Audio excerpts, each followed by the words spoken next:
Stand by to launch FanStream Sports. 3, 2, 1. Let's start. Hello, sports fans. Welcome to FanStream Sports. Nothing but pure sports. This is the JP Show. JP, it is so good to hear you back on the air. Stand by. Now, here's JP. Oh, it is a loser Monday. I mean, a loser Monday. And the chat is already lighting up. Thank you guys for jumping in early on. We got so much to get to on this Bucs loss. It was ugly. And the ignominy of walking out of that stadium, rain coming down, Saints fans chirping. Yeah, not good. Not good. As ugly as it gets. Yeah. Welcome into the JP Peterson Show here on this Bitch and Moan Monday. Nick Geddes from On3 Sports joining me here. I actually had to endure that game from the press box, although the flank steak was amazing, and clearly the that's great. The soft serve was amazing.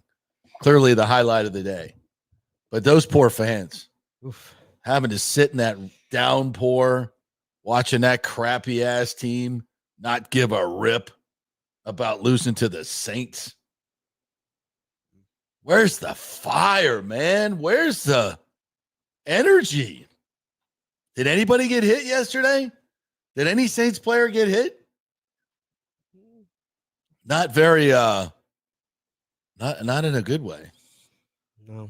That was ugly, my friend. Yeah. Good. I'm going to launch here in a second, so I'll give you a chance to I'll let you here. go. I'll let you go as people are chiming in here saying it's a loser Monday. Forget bitch and moan Monday. It's now a lousy loser Monday.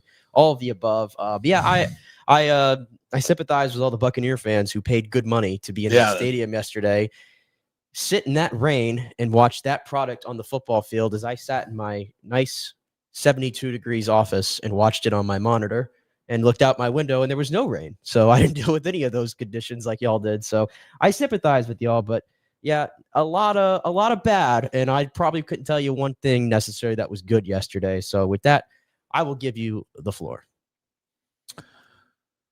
Well, I'll start with this. As much as I want to go right for Todd Bowles, the players have got to take accountability. I'm tired of blaming Bowles, and we're going to blame him. And I'm not giving him any excuse at all. You know, there was a time when there was a host in this town that said, you know what, maybe we'd be better off keeping Liam Cohen and letting Todd walk. And, yeah, that's pretty evident. But the players do not escape the wrath. Ibuka drops a touchdown pass. Chris Godwin drops a fourth down pass. Baker Mayfield misfiring all over the place. He hasn't been accurate since he got the oblique injury and now all the other injuries that are on top of him. This defense is soft. It is soft. It is flat. It is predictable. Vita Vea, Anthony Nelson can't get Tyler Shuck on the ground. Tyler freaking Shuck. This is not Mike freaking Vick. It's Tyler Shuck who ran for a 34-yard touchdown and a 16-yard touchdown. Yesterday he was, though. Yes, he was. Against this defense, it's not hard. Yeah, everybody is. Against this defense, it is not hard. Not that I want to see my face, but there we go. Yeah, it's the players. You got to make plays. When you're given the opportunity, you have to make plays. Did Antoine Winfield Jr. even play yesterday? He's the highest paid safety in the game. Did Vita Vea play? He's one of the highest paid defensive linemen. Baker Mayfield starts 8 for 8 and then goes 6 for 22. Deion Jones, I mean, I don't expect much from you, but a ball pops up into the air in a crucial situation and lands in your effing lap. Can you catch the effing football? Levante David, It's 3rd and 8. Guess what? They're probably going to dump it off to a running back in the flat. But, man, it is hard to tackle Alvin Kamara in the flat. It is very difficult. So that wasn't Kamara? Who was that? Neal? Devin Neal, I believe. Devin Neal? Former Kansas Jayhawk, 6th-round pick. Woo! Yeah. He's tough to tackle in the open field. Yeah, and he's shown it too. Yeah, he really has. It was on tape. Yeah. Yeah. I mean, when it comes down to ripping Levante David, how bad are we? Not in a good spot, are you? It's a bad football team right now. Defensively, they have no answers. They have no answers. The middle of the field is wide effing open again. The great wide open. You have no pass rush when you rush 4. Hassan Reddick has been a complete bust. Now he's hurt again. You didn't go out and get an inside linebacker. And I don't want to hear, I'm not going to waste draft picks when you could have got one for a 7th-round pick. You did nothing to help this team, which clearly needed help at the deadline. And, yeah, maybe it makes a difference. Maybe an inside linebacker and an edge rusher makes a difference on this team. I think it might. You know what? And if you bring in 2 of them that actually want to fight and have an attitude and want to play hard and want to be a leader on this team, that would have helped too. This defense is rudderless. There's nobody out there leading it. You know, I spent a good part of my weekend, thanks to Trent Cooper, producer of Raise the Flags, the great documentary that will be out on Thursday. He sent me the advanced episodes, and it's wildly entertaining. It was the best part of my weekend. Sitting on a bench on Bayshore Avenue on a beautiful morning, playing ball with my dog, watching these episodes on my phone. It's the best part of my weekend. Then I had to watch this shit show yesterday. I mean, it's one thing to go out and lose a well-played game. You played like crap against the Cardinals. And everybody's like, well, why are you complaining about a win? Because you played like crap. And then you come back the next week and you play like crap again with absolutely no sense of urgency whatsoever. You have this NFC South in your hand. All you got to do is beat a 2-10 Saints team at your own house. And it's raining. They should have been the one to quit. But instead, you're out there playing shitball. Like you don't care. That's the thing. It just seems like there's no care, no effort, nobody getting mad. You got to call timeout on defense because you only have 10 men. Guys don't know who's on and who's off in a crucial part of the game. Get out of here. What kind of coaching is that? 4th and 12, you're down 7 with 4 minutes and 55 seconds to go. 4th and 12 is not easy, but kicking an effing field goal is idiocy. With a defense that you know can't get the damn ball back right away. You go for 4th down all day long and then you don't go for that one? Well, I guess you didn't go for it because you can't freaking make them. 2 for 7. And by the way, the Saints, you can't run short yardage on the Saints up the middle. The Saints, sorry to say it, but the evidence is in from the first game at the goal line when you tried it 9 times to this game when you keep trying to run short yardage against these guys and they just bitch slap you. The 2-10 Saints bitch slap you. You can't get a yard. Have we ever run a quarterback sneak? We can't teach a quarterback sneak. We can't teach a tush push. Try something different. Wait, you're forgetting something. They did try something different. They did? They pitched the ball 4 yards back. I like that. You like that? Better than going up the middle. Yes. You liked pitching it 4 yards back. Yes. I don't know which. It's better than going up the middle. I don't know what I liked worse: the pitched 4 yards back to Bucky, or running it up the middle but to the left. The play after Ben Bredesen came out of the game, so it's been Chukwuma and your boy Michael Jordan, not the Michael Jordan, by the way, the other Michael. Who would Jordan. be better in this sense? Probably, yeah. At 60 years old. Yeah. Anyway, continue. Yeah, it's just I know the Grizzard of Oz is doing his best, but it's not very good. And finally, so it's on the players.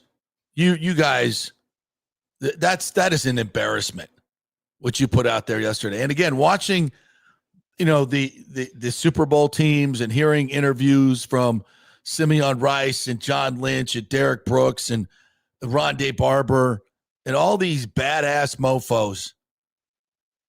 And you look at these guys and you're like, really? Really? This is the legacy you're trying to uphold?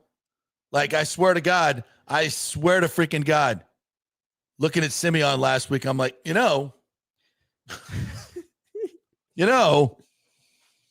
we could probably use you. What was it, 5 years ago? He said he could still play. Yeah, he could definitely start on this defense right now at 75 years old. He's not 75, but he could start. I mean, hey, Braswell got a sack. That was interesting. Yeah. That was interesting. He made a really good play. But it all comes back to the feet of Todd Bowles.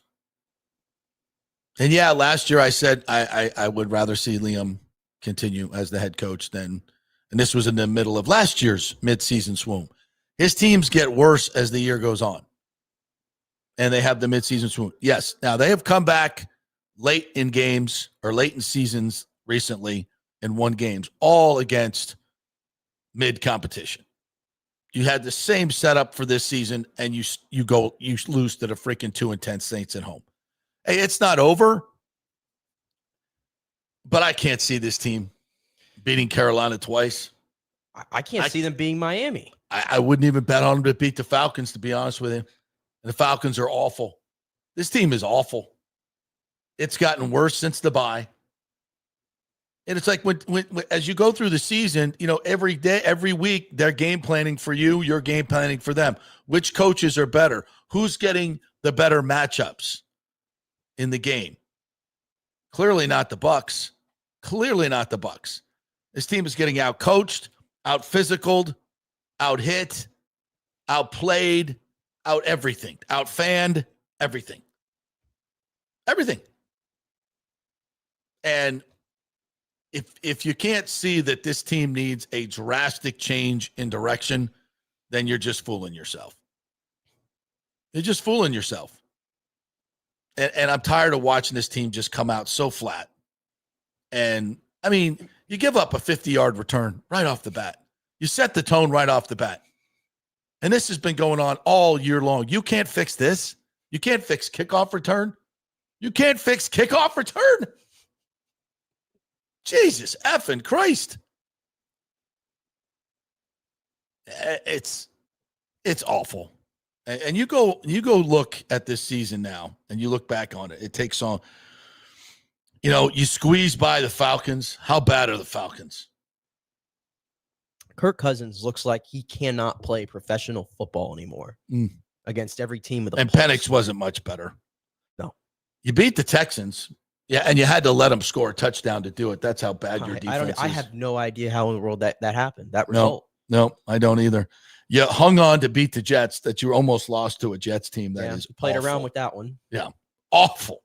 Because you can't blow out anybody. Because as soon as you get a 2-score lead, you go into rush 4, cover 2, and they go right down the field. And whatever you're doing offensively, you pull the. You can't blow anybody out because you don't have an aggressive mentality. You don't have a killer instinct, and that comes from the players and the coaches. They got dominated by the Eagles in the first half. Did whatever the hell they want. You came back in the second half, but the Eagles just dominated you. They dominated you. That wasn't even a competitive game in the first half, as I recall.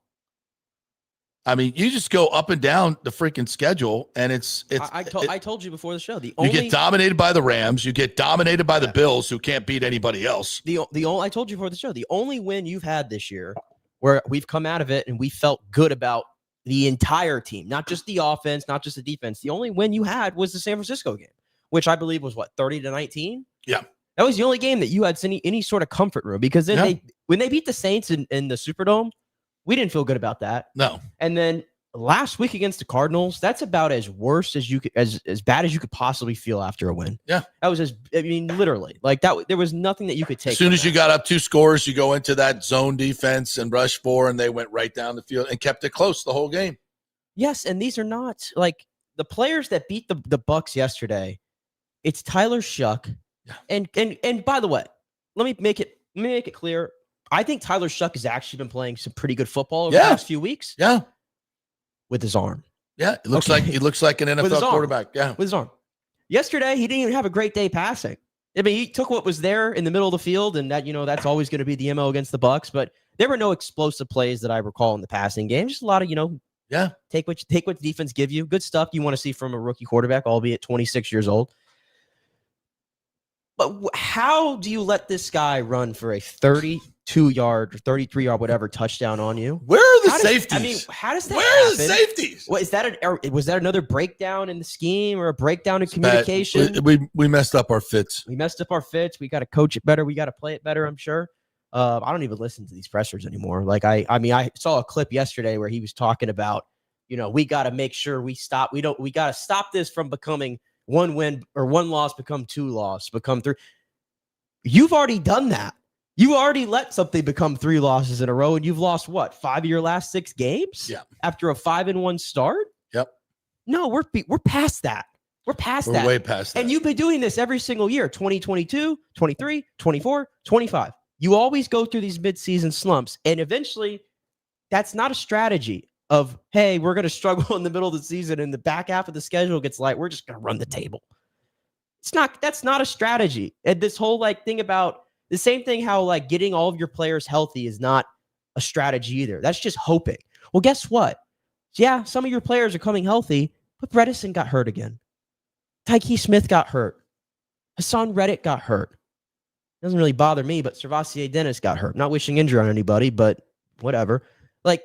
Players are just continuing to get hurt. Worst didn't play yesterday, by the way. And you know what? Chukwuma played pretty damn good. Yeah, I thought he did. Yeah. I thought he did. And this was the thing that frustrates me the most is you were building in 2023 when everybody was picking you to be last and all that. We've covered it. And you overachieved, right? Then 2024 felt like you took another step, but then you lost that playoff game. But 2025, you looked at the roster, you looked at everything that was here in place, and you went, okay, this is the year. The window is open. Now it's real progress. Winning the NFC South can't be enough anymore. And if you want to win the NFC South, don't do it with 9 wins. Don't do it with 10. Go out there and win 12 football games because it looks like you got the talent to do it. Right. Well, that's not happening. That's not happening. They look like a team that is heading towards being an 8-win football team, a 9-win football team. It's just much of the same. And I can't come to any other conclusion other than that is just your ceiling with Todd Bowles.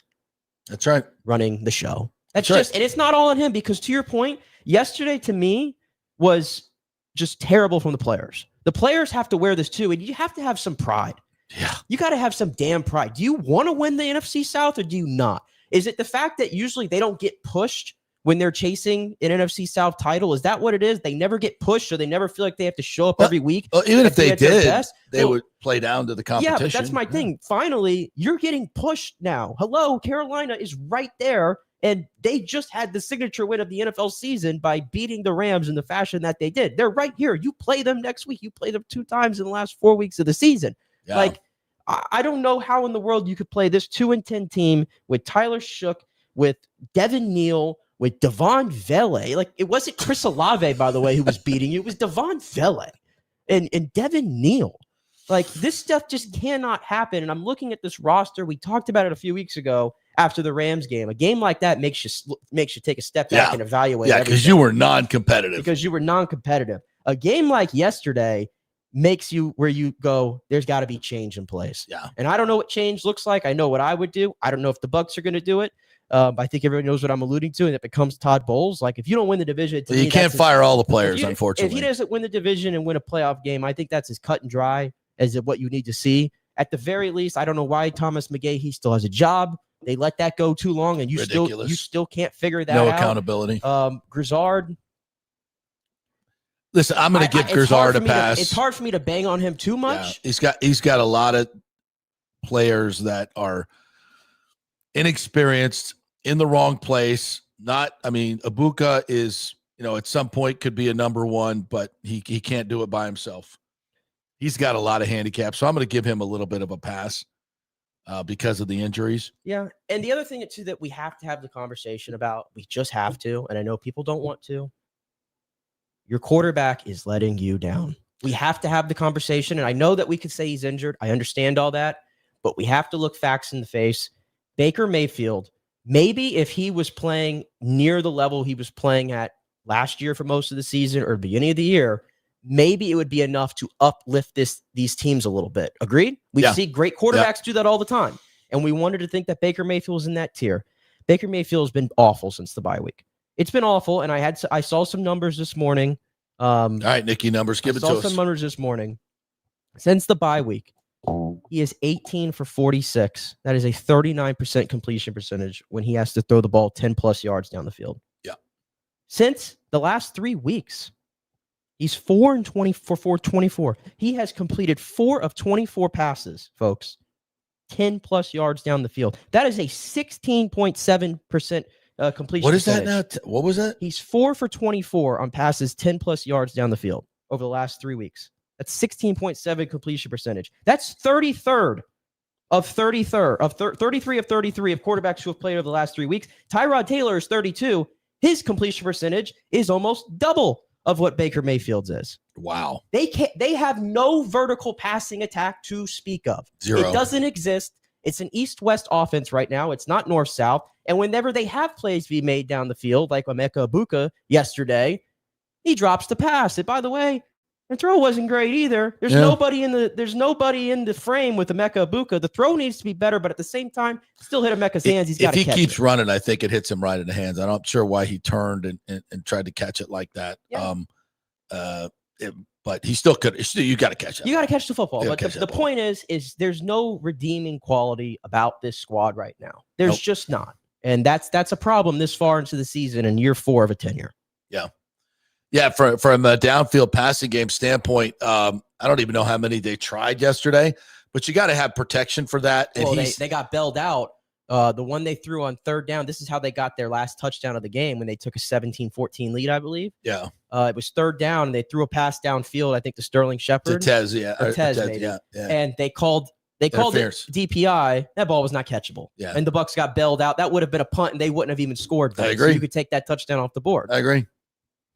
Yeah, Baker is not accurate, and those guys are having a really hard time getting open down the field. Really hard time. Tez is good on crossers, but just hasn't been getting open a lot. I mean, and the protection, you've got to have protection to throw the ball down the field. And I don't think we're not even really trying to throw the ball down the field that much. But when Baker does get time, it's hard for guys to get open. And when they're open, he doesn't hit them. I mean, it's a failure across all the levels. Baker, when he's healthy, is an extremely accurate quarterback, and he hasn't been. And that's not because he forgot how to throw the football. He's got an AC joint, he's got an oblique, and he's got a knee. And you need all those things to throw an accurate pass, and he's got none of them. So he's struggling. And and ever since he got injured, this team has struggled. And we've kind of said it. This team a lot is Baker magic dependent. Yeah. When you go back to the last few years, if he's not playing his ass off, it's like Vasilevsky and the Lightning. If Vasi's hot, they win cups. When he's not superhuman, they don't get out of the first round. Yeah. And that's very simplistic, but it holds. And when Baker's not making unbelievable throws and incredible scrambles, his team doesn't win. And you got to be better than that. They are terrible at the line of scrimmage. Both lines of scrimmage, they are bad. You can't win in this league, even against 2-10 teams, when you're bad in the lot on the both lines of scrimmage, and they are. Vita Vea is a good player. Nobody else. There's a whole lot of meh. I mean, Yaya had a couple of moments yesterday. That's what he is, and that is what so many of the players on this football team are, primarily on defense. They're just a couple plays type of guys. Yeah, they make a few plays. They don't ever stack these things and to have like, oh wow, he had a really good game the entire way. There's no star players on the defense. Antoine Winfield's paid like a star, and at times at the beginning of the year we were like, oh, the all-pro version of Antoine Winfield's back. Well, it disappeared again, and this is 2 years in a row now where it seemingly has disappeared. Yeah. For Antoine Winfield Jr., and I just can't figure that out.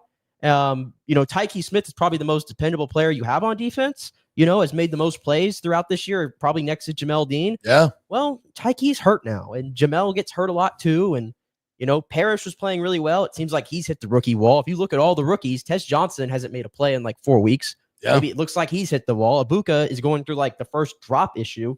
He leads the league in drops. He's probably ever had in his entire career. This wasn't a thing that was on his Ohio State tape. Nope. Just all of a sudden it's popping up, and this is obviously mental, and maybe it's the fact that he's being trusted to be the one and everything. And that's exactly what it is. That has to be what it is. But all these rookies that were playing out of their mind early, they're sort of starting to hit that wall right now. Right, and you look at your veterans, though, and your highest paid players, they're not making any plays. They're just not. The whole team's regressing. The whole team is regressing before our eyes, and it's hard to watch. And like since the bye week, since we gave them the entire week off, they've come back and been listless ever since. Yeah, and they keep telling us. And I'm not saying it's just because you got a they keep week off. It's because your head coach and just in general, there's no accountability, no fire. Again, it's such a dramatic difference between what I'm watching on the past Bucs teams and their championship teams to this group. All right, let's get to some comments. You guys, I really appreciate you jumping in there. And, of course, obviously, if you pay your way to the top, you get the first billing. Jimmy J. Voyager, thank you for the $9.99 super chat. Says Todd has the job because of his defensive mind, and his defense is garbage. Time to move on. Start the head coach search now. Fireballs Todd after the season. 100%. 100%. It's not going to happen before the season ends, obviously. But the Glazers, the Glazers honestly share the same symptom that probably Jason Licht does too. Too safe probably right now, and too afraid to take a chance and risk going back to what they were before this run that they've had. But you got to take a chance. You just got to take that chance, because this right here this is not where you want to be. They're right there in the middle of the league right now. Yeah, you got to pick one or the other. And unfortunately, the future does not look very bright. And I'm going to do this in just in our second segment here. Jimmy J. Voyager, also with the $4.99 super chat, said, I don't want to be that fan, and I'm not rooting for any loss, but this team has no accountability or spark. Time for Todd to go. I know it's going to be all on Bulls because we can't fire all the players. But, yeah. All right. Bucs Basement says, morning, JP. I'm driving on my way to work, so I'll listen, but what else needs to be said? Time to move on for Bulls. Start the season 5-1, now 7-6. It's inexcusable. Middle of the field, open for 2 years. You're right. Yep, you're right. He adds, I think the most damning thing of all is that Bulls said this was playoff mode this entire week leading up to the game. If that's playoff mode, I don't want to make the playoffs. He continues. In 2 years, Canales has breathed new life into the Panthers, and meanwhile, we have a more talented team, and Bulls holds us down. No accountability, no killer instinct. That all stems from Bulls. Gruden, he continues. Gruden was fired in 2008 after a hot start and lost 4 games in a row to the end of the season, which cost him his job. If that was the message in 2008, then 2025 with what Bulls has done, he should be fired. Well, here's the thing. The season's not over. And I said all these things last year about letting Liam take over and letting Todd go in the midseason swoon. But he came back and won some games at the end of the season. It wasn't dominating, and it was against shit teams. But they did what they have done with Bulls, and that's beat the teams they should beat for the most part and win a sorry-ass division. And that's kept him around. And, we've said sometimes that wins and losses aren't the only things you should be looking at. Yeah, and I'm sure the players love him. I'm sure the players love him. Of course they do. They get every Every chance they have, they get off. Yeah. I'm sure the players, Monday off, Tuesday, Wednesday, take the whole week off. I'm sure the players love him and respect him, and that's the training camps are. That's great and all, but that's not what we're doing here. We're not. This isn't playtime. This isn't daycare. This isn't like I want to win football games, and I think these players want to win football games. And I heard Levante David apparently he just pieced yesterday out of the locker room before everybody got there, and I hear that's something he's never done really. I don't before. think he's ever done that. I don't know. I mean, we've talked about it. He's lost a step. I don't want to put all this. It feels wrong to put all this on the 36-year-old linebacker. Yeah. By all means, who shouldn't have all this responsibility, but that's an indictment on the failure in that position group over the years, to be honest with you. Mm-hmm. But you think he wants to go out like this? You think he's not tired of this? Yeah. And the fact that he wasn't talking, it tells a lot about, because he's played on championship defenses and he knows what it looks like. And he knows what, and he doesn't want to rip all his fellow teammates. And he knows what it's like. And he can't really, talk much because his play is subpar. Right. And he knows what it's like to be on a team too that is going downhill and there's nothing that can stop it. Yeah. Rick says, thank you, Bucs, for removing all doubt about having a good season and deep playoff run. Now my Sundays are open for Christmas shopping and movies. Ain't that the truth? JS says, good morning, JP, Nick, and all the Petermans. Yes. Good morning to you. He adds, the Bucs are pathetic, losing to a beatable Saints team in Tampa and 1-4 in the last 5 games. Awful. Michael LaRue, good morning to you, says, I'm tired of the Tampa media defending Todd Bowles. The Saints organization is clearly tanking for the number 1 pick, and the Bucs still found a way to lose to them. Well, we are certainly not and have not coddled Todd Bowles. We love him, but yeah. LaRue says Bowles needs to reach at least the second round of the playoffs to save his job. Anything less, he should be fired. Totally. I said that at the beginning of the season. I stand by it.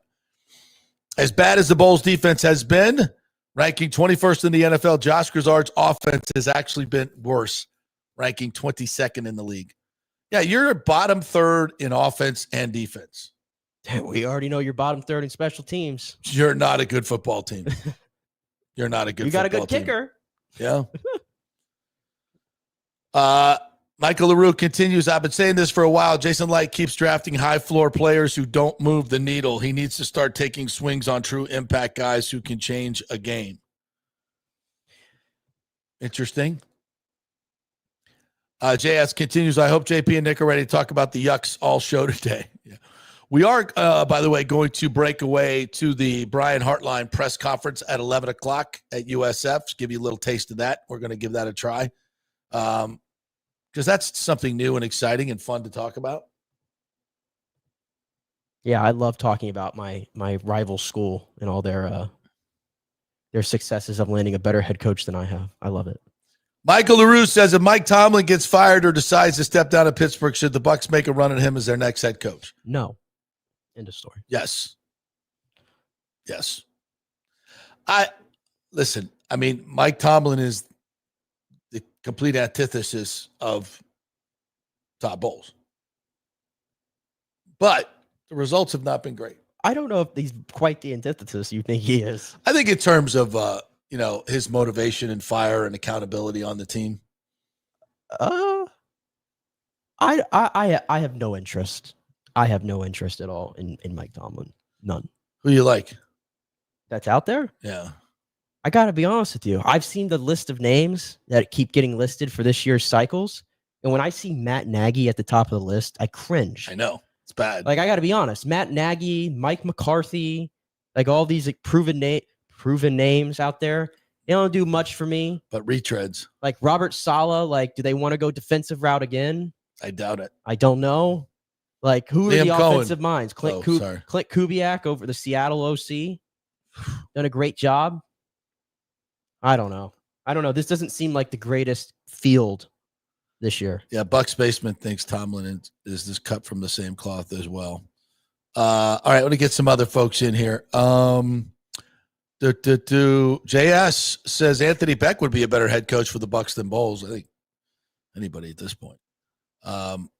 Michael LaRue says the Glazers made a huge mistake letting Cohen walk and keeping Bowles.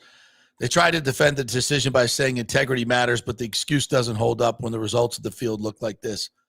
Look, I think Jason Light had every intention of keeping Liam Cohen as long as he could, and I think he tried to play the middle and not go aggressively after Liam because I think they had some reservations about him.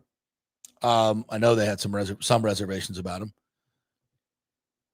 But, and I think that's why Jason was so angry when he left, because he was planning on, if Liam was going to go, I think he was going to offer him the head coaching job here. And that's why he was so mad that he didn't get back to him. Because I think Light probably promised the Glazers that I'm not letting him, he's not effing leaving. If it comes down to it, we're going to offer him the head coaching job. And it was too late. And I think he would have stayed. I think if the Bucs go after him aggressively mid-season and say, hey, we want you to take over now, and we're going to make you the head coach and pay you $5-6 million a year, he'd have taken it. But that's what I'm saying. That's a symptom. That's a bold swing. That's a symptom. But the reason why they didn't do it, it's a symptom of what they are, the Glazers, and what Licht has been at times. It's just safe. It's safe. The safe thing to stay with the status quo. They love Todd Bowles. By the way, all that I just said was just, in my opinion, supposition. Right. But they love Todd Bowles, right? And that's great. We all love Todd Bowles, the person. We get the appeal there. But at the end of the day, this is football, and you are a coach, and your job is to get your players ready to play, and it's to get the best out of your players, and it's to make good players turn into great players. It's to turn average players into good players. None of that's happening. You get X's across the board on everything that you are supposed to be as a head coach right now. That's just the reality of the business, right? Of football. And there's too much money out there right now in the league. There's too much stuff happening for you to just accept this. And Liam Cohen is 9-4. And guess what? We can't just move on and say, well, it happened. No, he was in your building. And when you get the offensive play caller and you get the quarterback together and you have proven concept that it works, you do everything that you can to keep it. Did they do everything they could to keep it? No. I think he thought that he had that trump card that he could always go to. He did not count on Shad Khan offering that much money. Yeah. So when you asked me who would I hire and doing it the way he did, you asked me who would I hire, who would I rather have? I wanted Liam Cohen. That was the answer. Well, and we all said, like, wow, you just paid Liam Cohen a lot of money. Hope that works out for you. And we all scoffed at it, but it's the Jags and they'll fail. Well, and it's just one season, and he's on a good run. And we all know that this turns around at some point. But what if it doesn't? What if he goes on a roll? I get that, but he's 9-4. And he's got a quarterback that I don't think is very good. And he's 9-4. He's playing a little better lately. A team that won, 3 games last year? Yeah.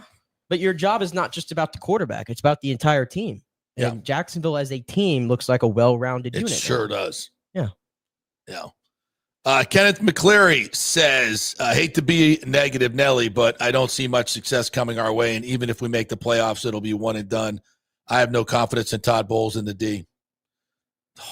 Does anybody want to see that playoff game against Seattle? Y'all want to do this again? No. You want to see Seattle against this defense one more time? Mm-hmm. I'm good. Yeah. Rick says Chris Sims just told Dan Patrick that the Bucs need to win in shootouts because the defense sucks. It's true. Can't win with that offense. With that defense. And the offense, frankly, is not lighting the world on fire either. Yeah. Well, they tried to get in a shootout a couple weeks ago. Defense gave up 44. Yeah, exactly. Joel Forsland says, where's all the eternal optimists now? Us Bulls critics have been pointing out yesterday's issues for years now, but you refuse to see it. We see it. We've seen it. We've talked about it. And I said, listen, this season will be a referendum again on Todd Bowles. And again, I would have made the move last year. So, put me in that category. We'll see if game management got better. It was early in the season. It's not so much anymore. And you got to look at the whole picture. And yes, there's been a lot of injuries, but I see injuries around the league everywhere. Hell, look at the Saints. The Saints were ridiculously banged up.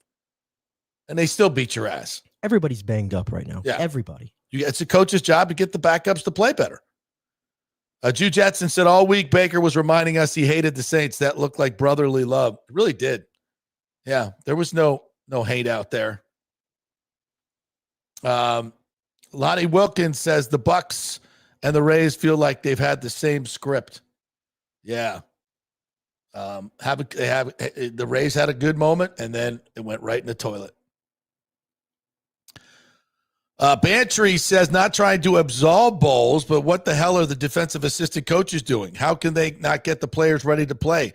Same shit week in and week out. Well, he's in charge of those guys. You know, it all comes back to the head coach. All right. The GM has to take accountability, says John Hill. I believe you are correct. And boy, were we lauding Jason Light before the season. And I think for good reason. And I want to get into that a little bit in our next segment. So let's take a break. We'll come back on the other side. I want to get to more comments. We're going to get to that part of this discussion. Is this roster as good as we thought it was? Or is it?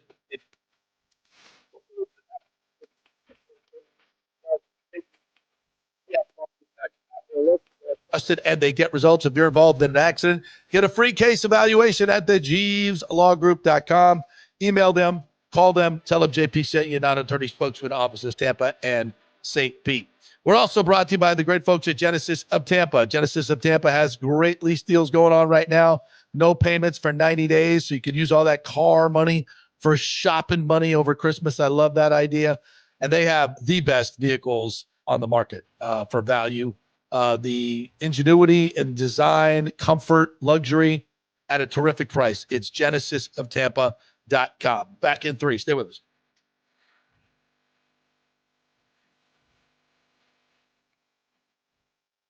Experience the art of driving at Genesis of Tampa, where luxury meets innovation and every detail is crafted for you.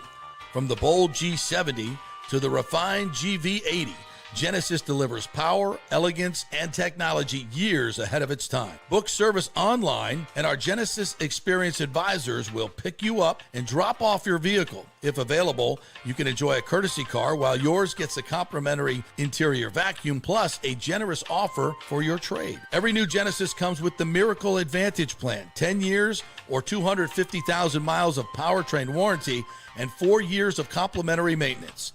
Visit us at 801 East Bears Avenue or online at genesisoftampa.com. Genesis of Tampa, luxury redefined.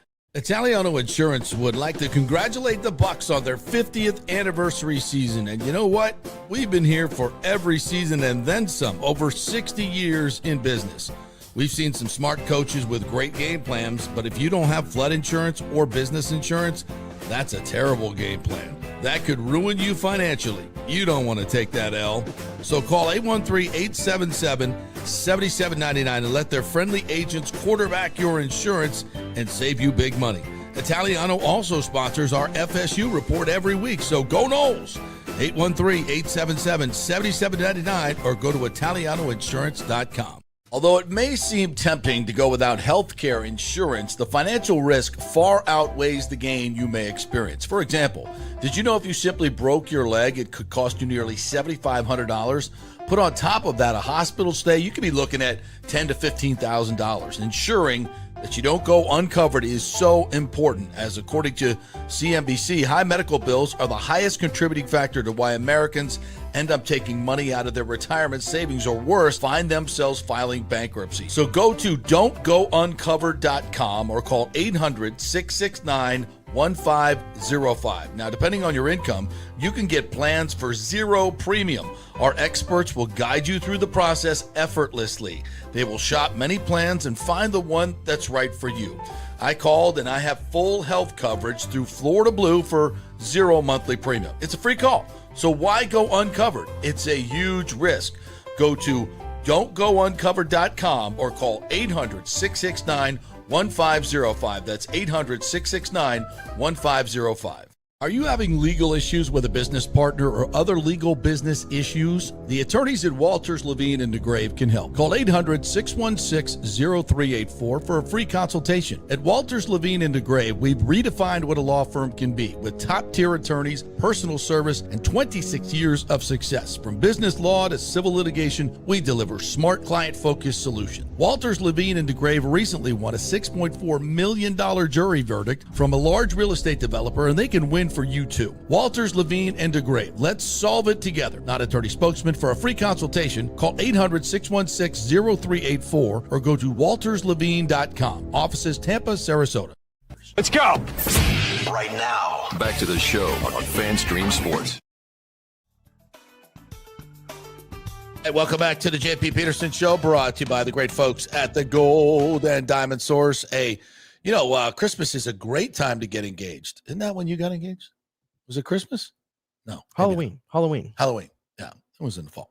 But it's a great time to get engaged. I did that, and it's because family's around, so that's nice to have them around when these engagements happen. So why not head on over to the Gold and Diamond Source and pick out that perfect ring right now? You're going to have thousands.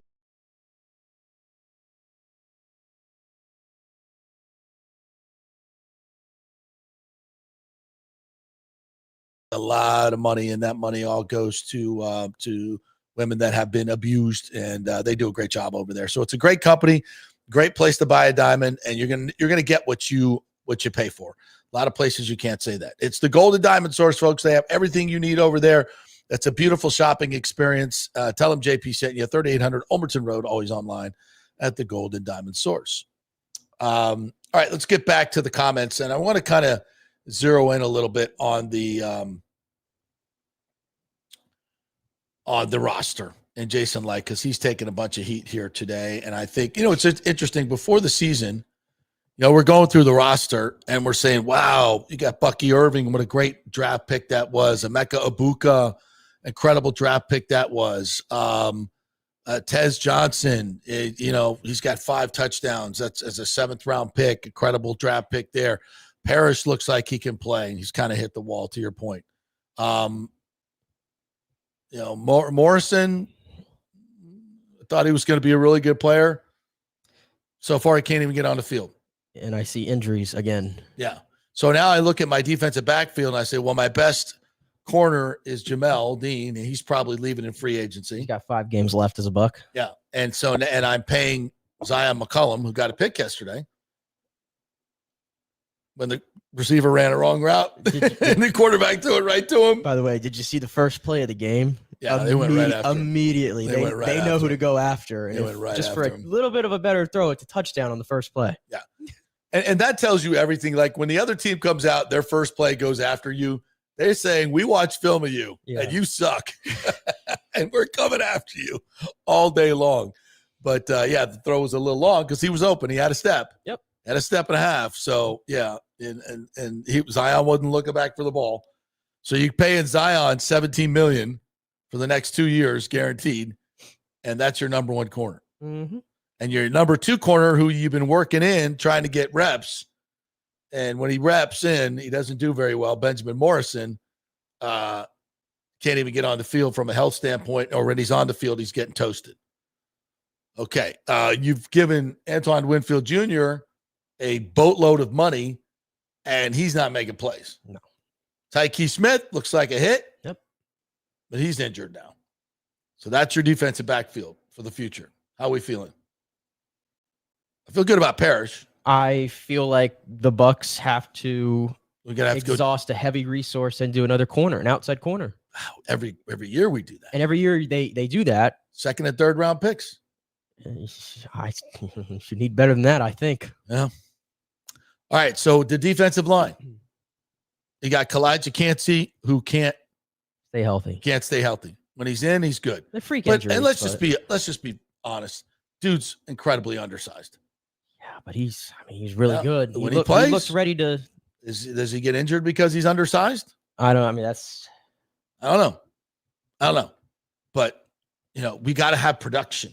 You got to have production. Eventually, he's gonna be year 4 next year, right? And I feel like we've seen we only ever see spurts of Kalijah Cansey. Yeah, he's on the team, but he's not on the team.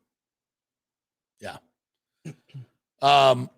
Braswell's a bust as a 2nd round pick. He's terrible. Nothing there. Nelson's just a guy who makes some big plays at times, but he's an edge rusher 4. Yeah. So what do you got? What do you got along and a 32-year-old Vita Vea? and Hassan Reddick, who And it's so can't bad play. that Vita Vea is getting double teamed. Right. So you're in the trenches. You're bad. Logan You're Hall, really Logan bad. Hall can't play. He He has been able to play since he's got here. He's Just going a to be guy. out the year.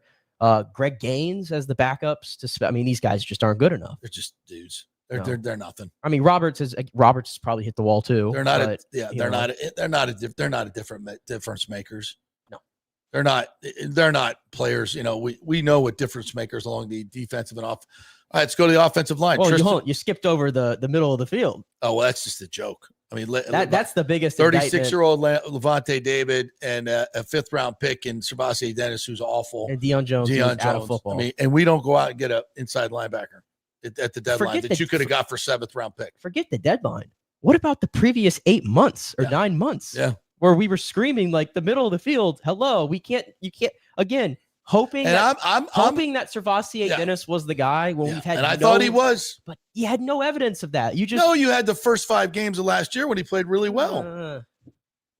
It's been KJ Britt, it's been Servassier Dennis. I mean, these guys and Levante. I said it before this season. I was fine if Levante wanted to come back this year and play, but I was not on board with Levante playing 100% of the snaps. Yeah, I'm just not. Yeah. Like they made no investment in that. They made no investment there in linebacker, and that position is so important nowadays, especially with the emphasis on the passing attack and teams attacking the middle of the field because they can. Yeah. So defensively, this team is devoid of any playmakers right now. It's bad. Offensive line, Tristan Wirfs is obviously, when he's healthy, is the best player on the offensive line in football, in my opinion. Yep. But even he's looked mortal this year because of his knee injury, and now he's out again. Well, I think it's because he's babysitting the left guard. Bredesen is a veteran. He's okay at left guard, but now he's hurt. The center, Barton, I thought was going to be an all-pro center, has regressed this year. From it. He has definitely regressed. Yep. And I think it's because of the 2 guard situations on both sides of him. But he's not the dominant player that I thought he was. Honestly, I know they don't want to do it, but like, hell, you did it with Marpet. Put that guy back. Put that guy at guard. I don't think he's a center. I think Bredesen, when he was playing center, played way better than Barton did. Yeah. Put Barton at guard and put Bredesen at center. Period. Got to change something. Cody Mauch, you lost. Your right tackle, Geddes, really, really good. You got to pay him. You got to pay him now. You know what? When they already paid Geddes, right? Yeah, that's right. He got paid. You know what? Luke Geddes been the best player on the team since he came back. Yeah. Honestly, Luke Geddes is playing outstanding football. Give you that. Your tackle tandem, at least you have the tackle tandem figured out. Yeah. And running backs, you got Bucky Irving, who's sensational. And, Mike's now going to be 32. Emeka has got the drops. Godwin, honestly, in his return has looked really good. I'm very pleased to see that. Yeah. Because you sunk, $60 million into him, that he's come back. That's great. Your wide receiving core looks good. And quarterback I think you're good at quarterback. I think when everything else around him is decent, doesn't even have to be exceptional, he can lift you up. But just in general, this roster right now, tight end's just a guy. Yeah, not great. And you got 1 catch outside of him of all the tight ends this year. Yeah, that's weird. Yeah. All right, what else we got here? Well, I was just going to say real quick to end the roster construction. I think the problem that I'm seeing here, because we keep talking about the Bucs having a lack of a killer instinct and that mentality, and somebody that's going to uphold the standard and be like, hey, this shit has to stop here, right? Like the 2020 team had. They had those guys on defense, JPP and Ndamukong Suh. I think those guys strike fear into the opponents. And maybe they were at the end of their careers. But from a mentality standpoint, those were the leaders. 100%. Those are the leaders. I think Jason has shifted too far in the direction of, well, we want to get the nice guys. The guys that I can lay my head on a pillow at night and not worry about doing something stupid. It's not, which is good. But we're not asking you to go get a felon or anything like that. Like, nobody's asking that. But I feel like he has been so scarred by the Deshaun Jacksons of the world and the Chris Bakers of the world and all these guys, almost 10 years ago now, honestly. He has shifted so far in the other direction. And I think that he has to find more of a middle ground. Yeah. You've got to take a bit of a chance. Like, for example, when Micah Parsons became available for trade, A player like that doesn't come available for trade. It just doesn't happen. It only happened in this situation because it's Dallas, it's Jerry Jones, it's odd, right? Anybody could have had that guy for 2 first-round picks and a defensive tackle. Anybody could have had him. Green Bay did it. And the Bucs were never even considering doing it. And look at Green Bay this year and the way he's impacted that entire team, that locker room, that defense, and his singular impact. You want to plug him on this team? I bet you see a lot of problems fixed. But they had no interest. It's a lot of money. I understand it's a lot of money, and I understand it's draft picks and everything. Let's see how that works out long term. They might win a Super Bowl doing it. They might. I'm just saying, like, yep. Sometimes you got to make those moves. You got to take risk. I agree. King Cook 485 says Levante getting outrun by a rookie quarterback, a slow rookie quarterback. Meanwhile, where was AWJ to fill the alley to make a stop on Shook? I don't know. Big plays are negated by safeties with great instincts, and I don't know where the hell Antoine Winfield has been with all the chunk plays that we've given up for a while. King Cook says Jason Light has no effing accountability. He built this shitty-ass soft team. Yeah. It looks that way. It looks really soft right now. Bantry says that pitch play is one Grizz has called multiple times. The Saints weren't expecting it. Here, that's the thing. I like the idea of going outside to Bucky because you can't run inside. Give him some options and some open field because you can't move people at the point of attack. The Saints have proven, Demario Davis, everybody, they have proven that they're not, you can't get them in the middle. So let's go outside. They ran on a 4th down play. They ran Baker on a little zone read. That's a good call. I like that. He had a couple of different options, and he took the right one. Anything but running up the middle. But the pitch, he saw it coming. There's no doubt he saw it coming, and that's part of coaching, because Bucky had no chance on that one. Let's see here. Mike Stover says maybe bench some starters on defense to get a fire lit, starting with Zion McCollum. Yeah, I mean, I have no problem with that if you're getting smoked. Alexander Wright says if this team makes the playoffs, they'll just use the injuries as an excuse to keep Todd. He does not get the most out of his players, and letting Liam go will haunt this franchise forever. Woo! That's strong. Do not disagree. I hate the injury excuse because last year's team was really, really freaking good. Yeah. And they had no business losing in the first round in a home game like that. Yeah. No business. So I don't buy the injury excuse. Thomas Casper says, can a Bucs player stand in the middle of the field in defiance of the game tapes? No, they can't. Captain K says, I don't understand how this team can get worse as the year goes on when Tom Bowles pretty well babies this team when it comes to practicing, like the whole week off on your bye week thing. Yeah, I don't like that. Yeah, I mean, look, your team takes on the personality of the coach, right? Yeah. That's typically what it does. And boy, that sure looks like what this team is. It's very polite. It's very nice. It's, tries to beat you in a cerebral way, different tricks, different simulated pressures, different things. You know what it doesn't do? It doesn't punch you in the mouth. It doesn't get nasty. No. It doesn't have any fire. It's not chewing any kneecaps off. No, and you know what the thing is? It's like, just because you're a defensive coach doesn't mean you have to be like that. And I'll give you an example. For anybody who was watching the Houston Texans last night, defensive head coach, DeMeco Ryans, do you see and granted, that defense, maybe it's an unfair comparison because that defense has stars all over it, but do you see the way they play? Did you see the hits they were laying on Kansas City last night on the road against the dynasty? They went into that game saying, no, we're the alphas. We don't care that you've won these Super Bowls. We don't care that you're defending AFC champions. We're the better team. And you see the way they did yesterday. They played yesterday. And that's the way they've been playing under DeMeco the entire time. And that doesn't, you doesn't take talent to bring that. No, and I understand that defense has a lot of great talent, but even the players who are not as talented are playing their role on that defense and being good compliments.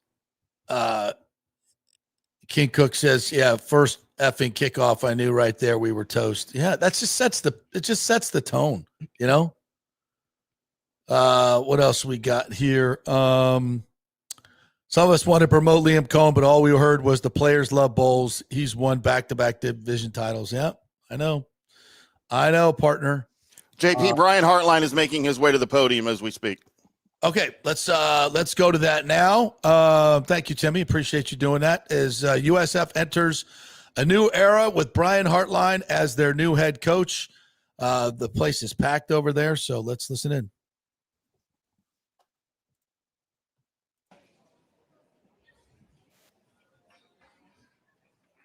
Full house. I love it.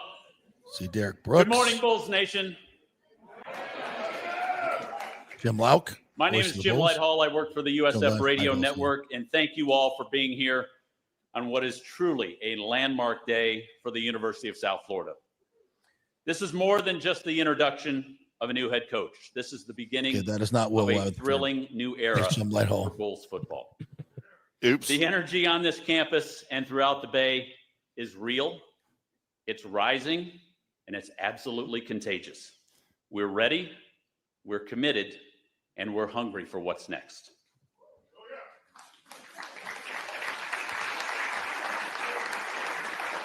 Rob Higgins and the university leadership set out to find a leader who reflects the relentless drive, the bold innovation, and championship mindset that defines this university and this remarkable community. We needed someone who not only understands what it takes to win, but who embraces the opportunity to build something extraordinary right here in the Bay. And make no mistake, South Florida football has some serious momentum. A third straight bowl bid, a new indoor performance facility, a state-of-the-art football operations center on the way, and for the first time, an on-campus stadium that our Bulls will proudly call home is rising just a few blocks from here and set to open in 2027. Wow, some hope, some positive things for the future from one of my teams. Oh, and by the way, we happen to be located in a talent hotbed with a program that has no ceiling. We're building something truly special, powered by top-tier talent, unmatched energy, and the fulfillment of a premier university in a dynamic Tampa Bay community. But momentum and talent and passion only reach their peak with exceptional leadership. And today, we are proud to say we found that leader.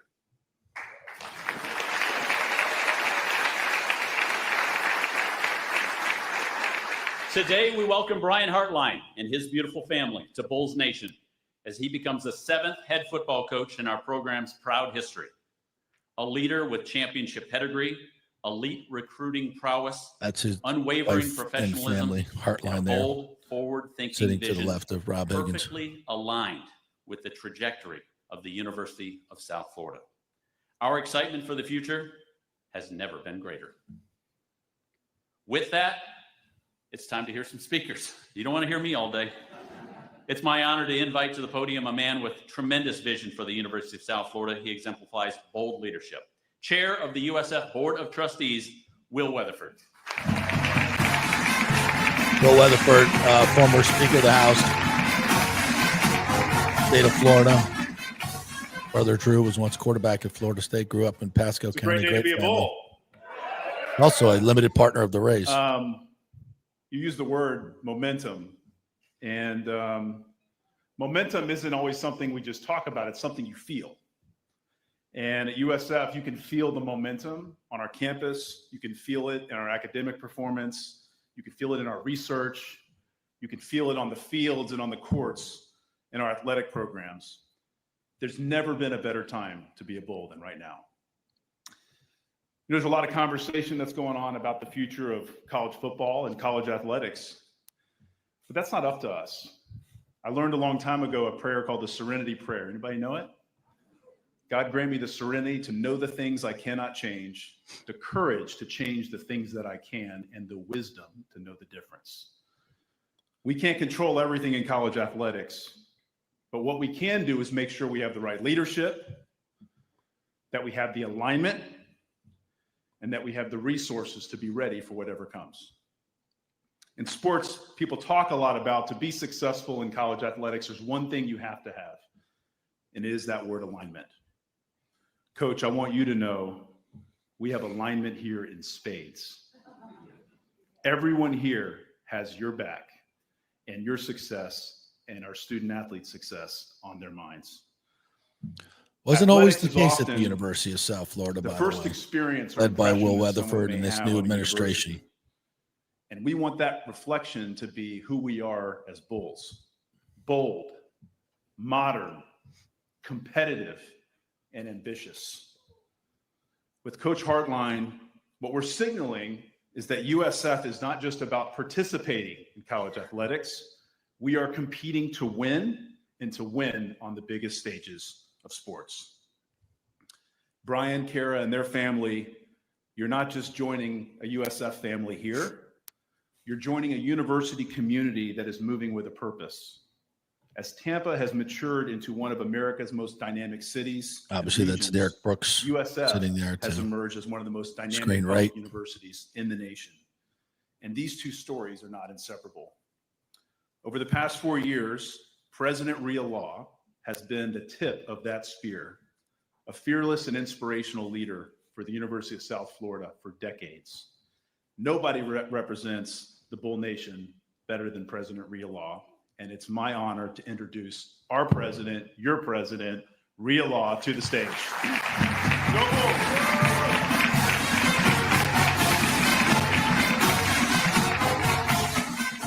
Yeah, for a What's long weird about an time. old lady fist bumping people.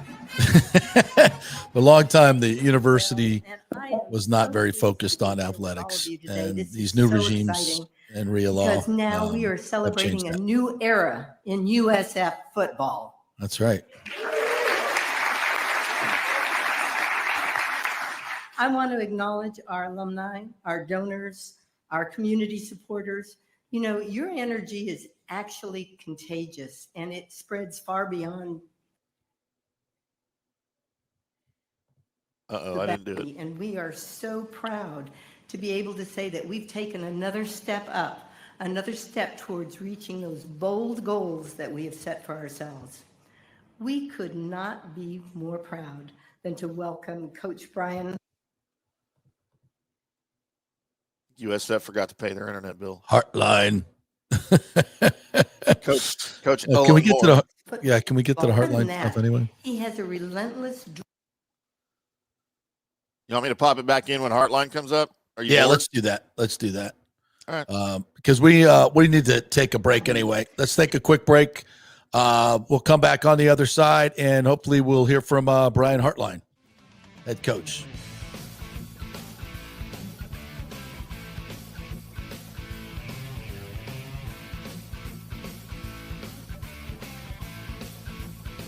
It's the holiday season, so come visit the wonderland of jewelry at the Gold and Diamond Source with over 25 times the inventory and selection of the average jewelry store. Guys, get your shopping done early, and if you have no idea of the trends and styles that your lady wants, that's cool. The incredible staff led by Julie and Steve Weintraub and family will offer up some great ideas with no pressure.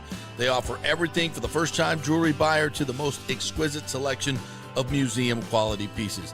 Enjoy a comfortable, relaxed atmosphere and experienced staff, geologists, jewelers, and designers for all your jewelry needs. From the luxurious jewelry boxes to their VIP customer care, there's many reasons to make sure it's a Gold and Diamond Source diamond. Keep it local this holiday season. Shop online anytime at goldendiamond.com or just come by their showroom at 3800 Overton Road and always online at goldendiamond.com. JP here for the Jeeves Law Group and my man, Scott Jeeves. If you're going to hire an attorney, do you want some guy looking for a quick settlement and a quick buck, or do you want an attorney with some chops?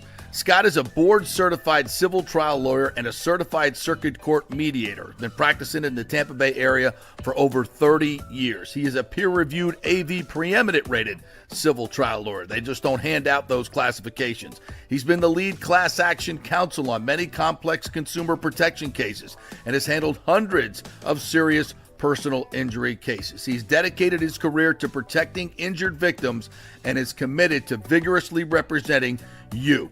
We're local, we're trusted, and we get results. Personal injury and personal attention. Call for a free case evaluation. That's 888-9-JEEVES. That's 888-9-JEEVES. The Jeeves Law Group.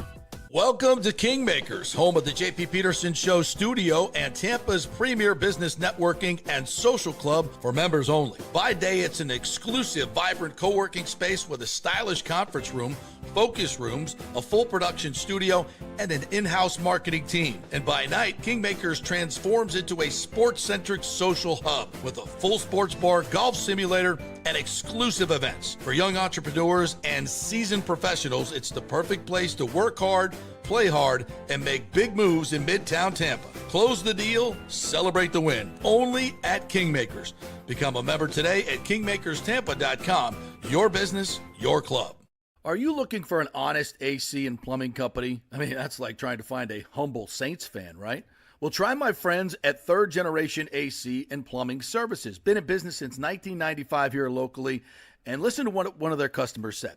Quote, the gentleman providing the service was exceptional, on time, knowledgeable, professional, and experienced. He was efficient, cleaned up behind himself, and did the work expeditiously. He not only repaired a sink, he repaired our toilet that was constantly running. We have used this company several times. They are awesome. Says it all, folks. Testimonials really say it all. Call 813-961-8024 for honest, fast service. 813-961-8024 or thirdgenerationplumbing.com. We also do AC. Ciao, Paolo Tini here, owner of Caffè Paradiso, voted number 3 People's Choice Award on Open Table. I want to thank all our loyal family of customers that have been enjoying our great traditional Italian dishes we make from scratch every day. It's a great family story we're proud of. Our family moved from Rimini, Italy in 1984. My dad, Caesar, started Donatello, and that's where I got the start in the restaurant business. I started Caffè Paradiso on South McDill in 1995, and we've been there ever since. From our traditional ossobuco, a veal slow roast for 4 hours, to our daily fresh catch, the Gruppo Paradiso, with a piccata sauce and lobster claw meat, homemade pasta like lasagna, farfalle salchicha, which is a bow tie pasta homemade with fresh sausage. Hold on a minute, JP's favorite. I love it. So come and have a glass of wine with me on South McDill. Get a reservation on Open Table and see all our 5-star reviews. Ciao, see you soon at Paradiso. Let's go. Right now, back to the show on FanStream Sports.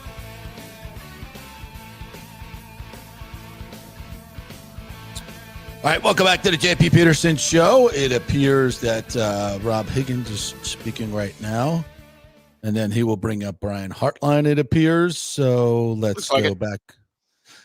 Let's go back to that now, shall we?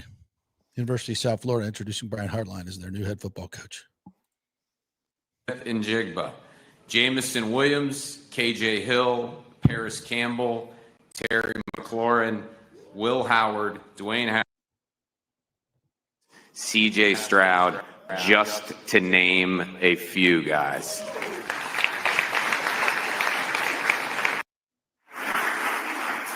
Next, from the moment we met, I knew we had an identical vision of what USF football can become right in this very moment. Not in the future, but right now. He's gritty. He's smart. He does things the right way. He's truly all gas and no brakes. And he knows what it takes to be a champion. And most importantly, we have the exact same tattoo sleeve on our arm. Brian Hartline, guys. We got Brian Hartline as our next football coach.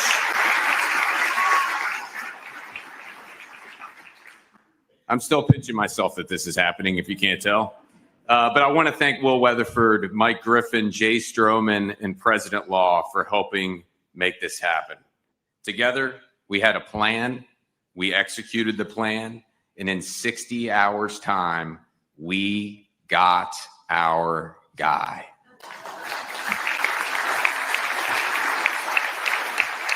Coach, thank you for believing in us. We believe in you.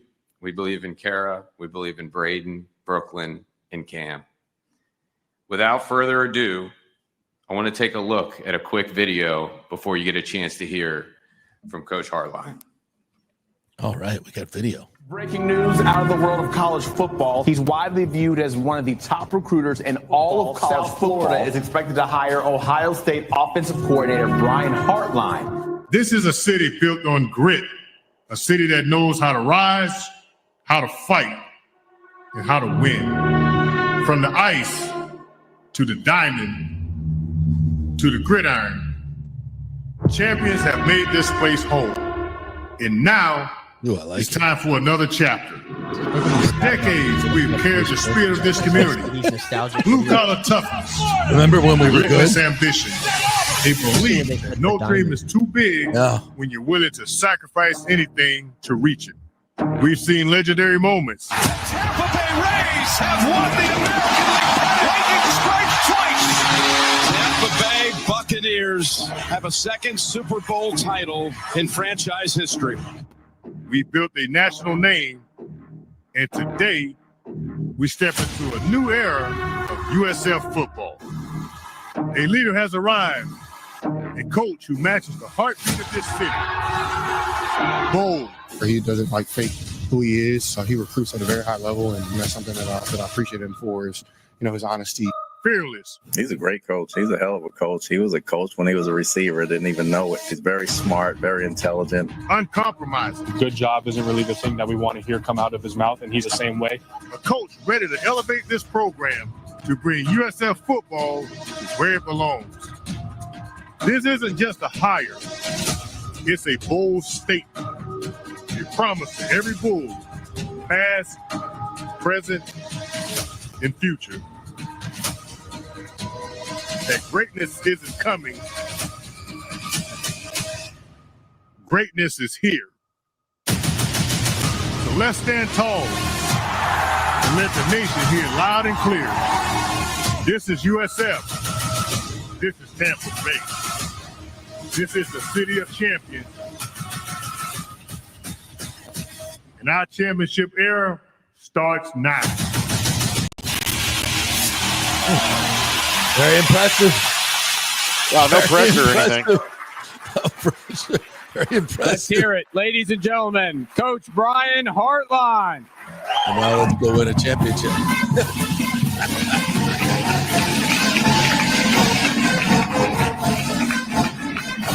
It's like, all right, everybody else is doing it. Your turn.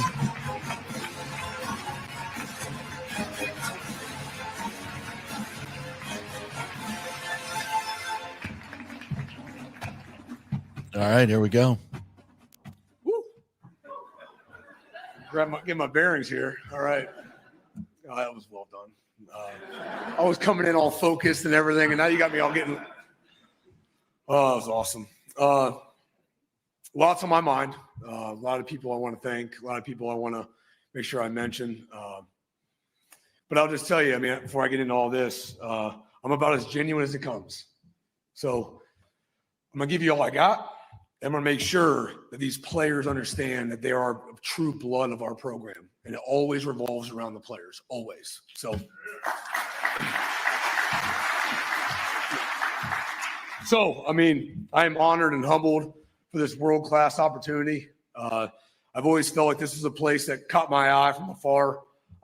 Being down in South Florida for a while, I know I've been, I lived in Ohio. I was born and raised there and spent a lot of time there, but I always felt like Florida was my second home. Our family have always felt that way.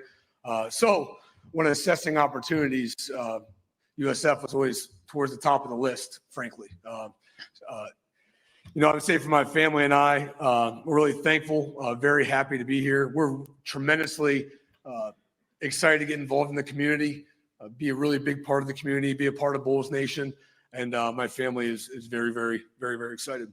I want to start with some thank yous, obviously. I'm going to first thank President Law. Thank you for all your support. Will, Rob, you guys coming up on a plane and seeing us in Columbus. Sorry it snowed that day. It's our first snow of the year. But I really want to thank you guys, the entire search committee, for identifying me as a potential candidate. Really, really means a lot. I'm very grateful and confident in this place, in this program, and I will not take this for granted. I promise you that to the people. I will not take this for granted. I would say through the whole process, Rob, you're a big reason as to why I was very confident in being here. Our conversations, our alignment. Casey, I appreciate you helping out Kara, but just the trajectory that you continue to have, USF on. I see your vision. I embrace your vision. I have your back. I know you have mine, and I can't wait to work with you. So.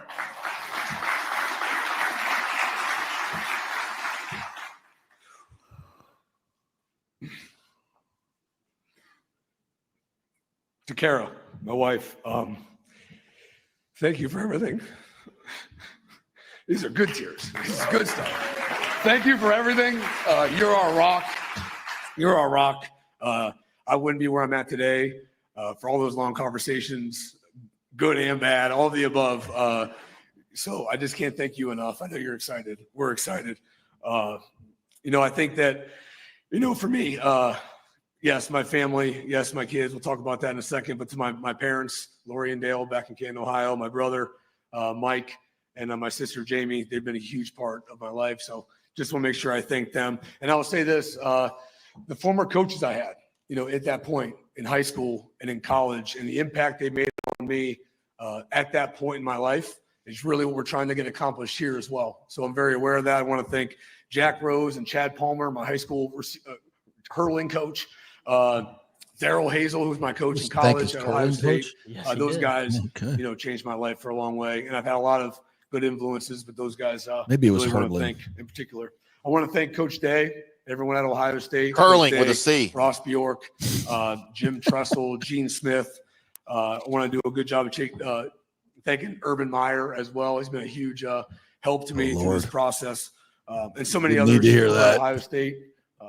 Again, universities, people can change people's lives. And they've done that to me there, and I'm looking forward to doing that here at USF.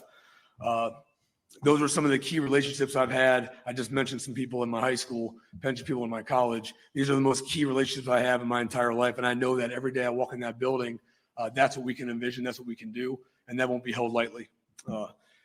Karen and I are along with our children, are looking forward to becoming a big part of the Tampa community. I hope you guys embrace us. I know you will. You already have, but we really want to be involved here as well. That's a big part of how we operate, how we live, and what we believe in.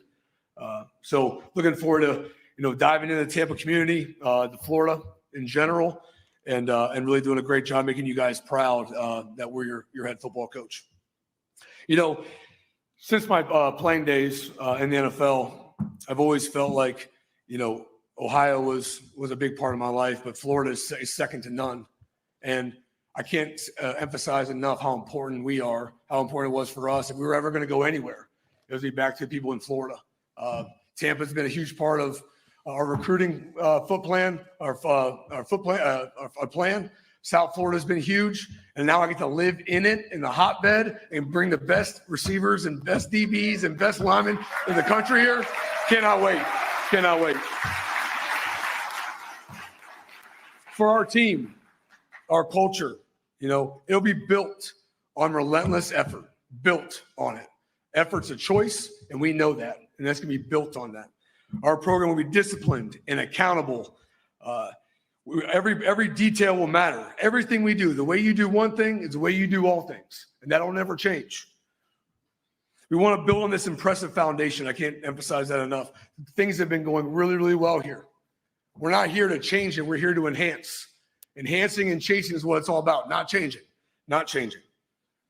The time is now for USF football. Time is now for USF football. We can't wait to get started. The work is rolling. We know that. Again, we are building and building and building to chase great goals, okay? We will focus on our alignment, both as a staff and as personnel. Really, really important. Me and Rob will be step through the process. He's going to have my back. I'm going to have his, and we're going to make sure we have the right people in place. I believe in really three main things, I think, when you build things. People is number one. People are number one. Your process is number two. If you don't like the outcome, change the process. The people are probably great. You already identified that. Fix that. And then it's the purpose. Your purpose can take you to levels that maybe you didn't know you were capable of. So we're going to outline that. We're going to understand that. We're going to be motivated through love, not fear. We're going to do it for the love of our brother, not for the hate of our opponent. That's how this thing is all going to be built. The power of love is always better than the power of hate.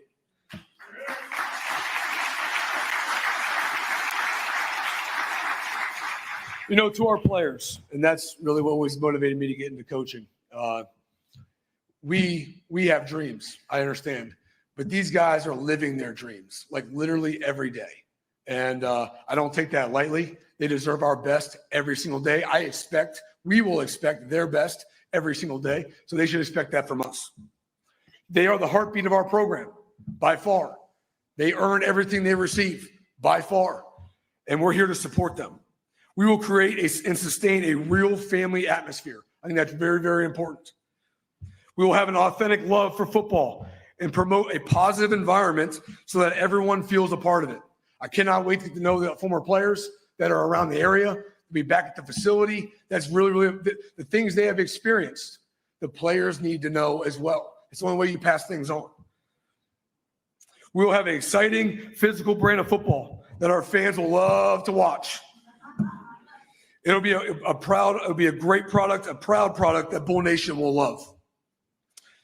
There's a storied and proud tradition here at USF, and I don't take that lightly. I can't wait to learn about all of it.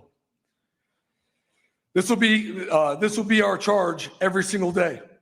The goal here is a championship mentality in everything that we do with relentless pursuit. I very much look forward to getting to know the entire Bull fan base, connecting with USF community, and I assure you that our goal will be to make you proud. We will win at the highest level. We will chase championships. And again, I thank you very much, and go Bulls. All right, Brian Hartline announced as the new USF head football coach. A brilliant hire by Rob Higgins, a guy that Penn State was going after. A lot of the Power 4 teams coveted, but USF was able to land him. And it's a huge get. One of the best recruiters. See Ken Hagan there. One of the best recruiters in the nation, named the 2020 Recruiter of the Year. Has recruited Florida dramatically well. Brings a lot of energy, brings a lot of gravitas, obviously, coming from a program like Ohio State where he's learned from the best. It's a great hire. And he brings a lot of energy. And I know a lot of people were hoping it was Gruden. Anthony Becht was in the mix, although, obviously Anthony hasn't done it in college, and certainly Brian hasn't done it at a head coaching level. So I think obviously this is a big swing for USF. It didn't come cheap, and it's a hell of a commitment, and it's something that, that this university needs to continue to do. It hasn't always been supportive of athletics, and I think that's one of the reasons they're not in a P4 conference, and UCF is, quite frankly, and they're setting up to get themselves there and doing all the right things and hiring a Brian Hartline. Brian Hartline just keeps this train going. Yeah, even as the the UCF alum that I am, I recognize that this is a coup. I mean, this really is. We could have when you were asking me a couple weeks ago, we were getting to our discussion about Norvell at FSU, and you kept asking me, who are you going to hire? Who are you going to hire? That's the guy I would have hired. That's the guy that I wanted. And quite frankly, you could have dropped Brian Hartline into Gainesville. You could have plopped him into Auburn. You could have plopped him into Happy Valley.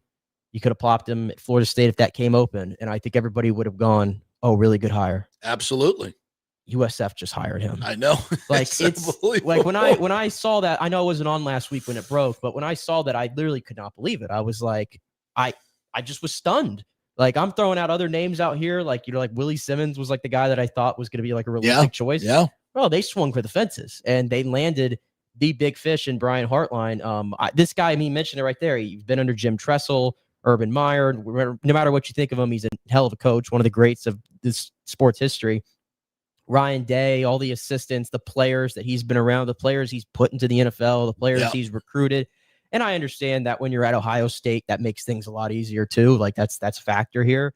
But he's got a lot of experience being in the state of Florida. He just talked about Florida being a second home for him and, excited to pour himself into the community. So I think it's a hell of a hire, and USF looks primed and ready. I mean, they've never won a conference championship before, and that's a big sticking point. And I know USF fans they felt like this year should have been the year. And honestly, it probably should have. Yeah. Absolutely. They let this get away from them. Yep. The Memphis game, the Navy game, they probably should be in the playoff right now, but can't go back in time. It landed you Brian Hartline, and USF is set up now where they're going to be spending more money than any group of 6 team in the entire nation. They're going to be spending on par with, just about most of the Power 4 teams, the full revenue share. And again, there's no cap. There's no cap, by the way. And that's a myth. So, but they're committing the full revenue cap to that. So I'm excited to see what Brian Hartline does at USF. And this looks like everybody is all in on this working. Yeah. And just to clarify that, nobody knows exactly what these rosters, I've seen some lists out there, where Ohio State's spending $40 million on their roster. A&M spending, I think, $30 million on their roster. So I don't know exactly. Everybody has the rev share money. Well, not everybody, but most have the rev share money, $20.5 million for the total package, of which most of that goes to football, about 15, 16 million, I think, in USF. And then NIL can be above and beyond that. So they'll still need help from the NIL. But where they're in this conference that they're playing right now, they're far and above. And look at by the way, the conference you're in, the 2 other teams that you're most likely keeping your eye on are Tulane, Memphis. Yeah. And I guess North Texas. I mean, North Texas just was a game away from the playoff. We'll see if they keep their quarterback. But all of those schools also they lost their head coach. Yeah. And pay attention. USF just landed Brian Hartline. Tulane just hired their quarterback coach this morning to be their head coach. Mm-hmm. Memphis got, I'm blanking on his name, but he was the former Marshall head coach, Southern Miss head coach. Michael Huff, I think it is his name. Didn't take Mike Norvell back, which I thought was rude. Yeah, but point being is those hires are just sort of like meh. Yeah. USF didn't even think about anything like that. They went for the home run hire, and I think they got it. And we'll get Will Rob Hall on. is who you're thinking of, Nick. Will Hall, is that who you're thinking of? Yeah, that was the Tulane quarterback coach. It's not the head coach. Yeah. We'll see how all this works out. I don't think you could have gotten a better hire. Doesn't mean he's going to be ultimately successful here. Getting the quarterback right is a big deal. We haven't heard anything from Byron Brown as to what his. Not a bad thing though. He hasn't hit the portal yet. Yeah, which is good. So I think he's probably waiting to see what Hartline's going to do. Right. I mean, if I'm him, I don't know what his options are. I'm sure they're endless. Any team that needs a quarterback in college football will certainly be knocking on his door. I don't think there's any question about that. I think Florida State should be knocking on his door. Don't get mad at me, USF fans, but everybody's going to come after him. I mean, I can honestly say I don't. Florida State's may not be a better position for him, especially if Gus is going to continue to be the OC there. So I think Hartline's offense will be much better suited to the NFL, obviously. So. I think he'll have options, but now hiring Brian Hartline, who brings in, that you're going to have the best receivers, certainly in your conference. Yeah. And he's got a lot of good ones to already work with. I mean, there's some great talent. And Koger, and Singleton too. It's all, getting a staff is also just as important as the head coach, right? Yeah. It's who you have around you, your coordinators. Yeah. A guy with the pedigree of Brian Hartline, he shouldn't have trouble attracting some pretty, decent coaching staff here to USF. Yeah, I'm interested to hear what his coaching staff.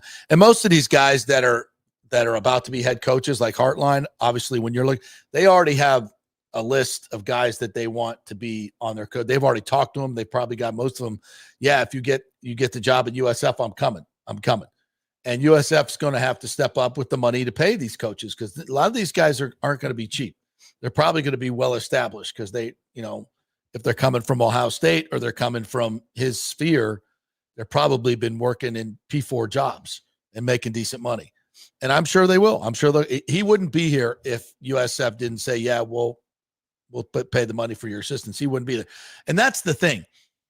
This shows you not only does USF have the cachet to get this guy, but it also says that they offered him everything he needs to be successful. He's not coming here on a shoestring budget.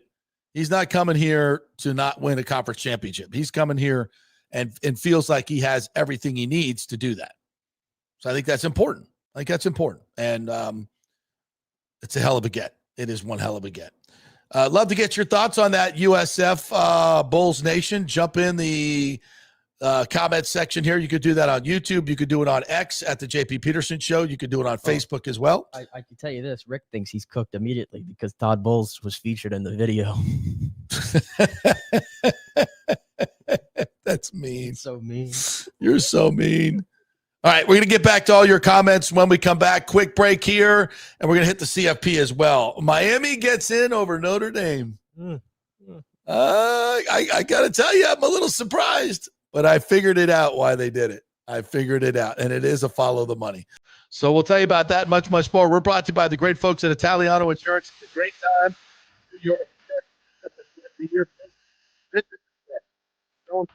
You started a side hustle, you must get it, or your personal wealth is at risk. So get business insurance.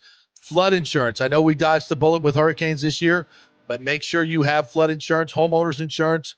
New companies coming in, they might be able to save you some money. Auto insurance, all your insurance needs, let them do the checkup. They shop it around. You save all the money. 813-877-7799, Italiano Insurance. Back in 3. Hey, JP here for my concierge medical professional, Chris Lugo, PA. You've heard him on the show for a couple of years where he shares invaluable medical, nutritional, and supplement advice. With Chris, it's like having a medical provider as your best friend. What I love about this concierge service is the convenience and support he offers. I can text or call him 24/7 with any questions or concerns, and he'll promptly call in a prescription if needed. No office visits or copays required. It gives me peace of mind knowing I have someone genuinely invested in my health, not just focused on insurance profits. And the best part, the Bay Area Modern Medical Center's personal concierge service is more affordable than you might think. Don't let insurance companies dictate your health care. Take control of your health and wellness today. Visit BAMMC.com for more information and to schedule your initial free consultation. Empower yourself and take charge of your personal health with BAMMC.com. Experience the art of driving at Genesis of Tampa, where luxury meets innovation and every detail is crafted for you. From the bold G70 to the refined GV80, Genesis delivers power, elegance, and technology years ahead of its time. Book service online, and our Genesis Experience advisors will pick you up and drop off your vehicle. If available, you can enjoy a courtesy car while yours gets a complimentary interior vacuum plus a generous offer for your trade. Every new Genesis comes with the Miracle Advantage Plan, 10 years or 250,000 miles of powertrain warranty and 4 years of complimentary maintenance. Visit us at 801 East Bears Avenue or online at genesisoftampa.com. Genesis of Tampa, luxury redefined. Italiano Insurance would like to congratulate the Bucs on their 50th anniversary season. And you know what? We've been here for every season and then some, over 60 years in business. We've seen some smart coaches with great game plans, but if you don't have flood insurance or business insurance, that's a terrible game plan. That could ruin you financially. You don't want to take that L. So call 813-877-7799 and let their friendly agents quarterback your insurance and save you big money. Italiano also sponsors our FSU report every week, so go Noles. 813-877-7799 or go to ItalianoInsurance.com. Although it may seem tempting to go without health care insurance, the financial risk far outweighs the gain you may experience. For example, did you know if you simply broke your leg, it could cost you nearly $7,500?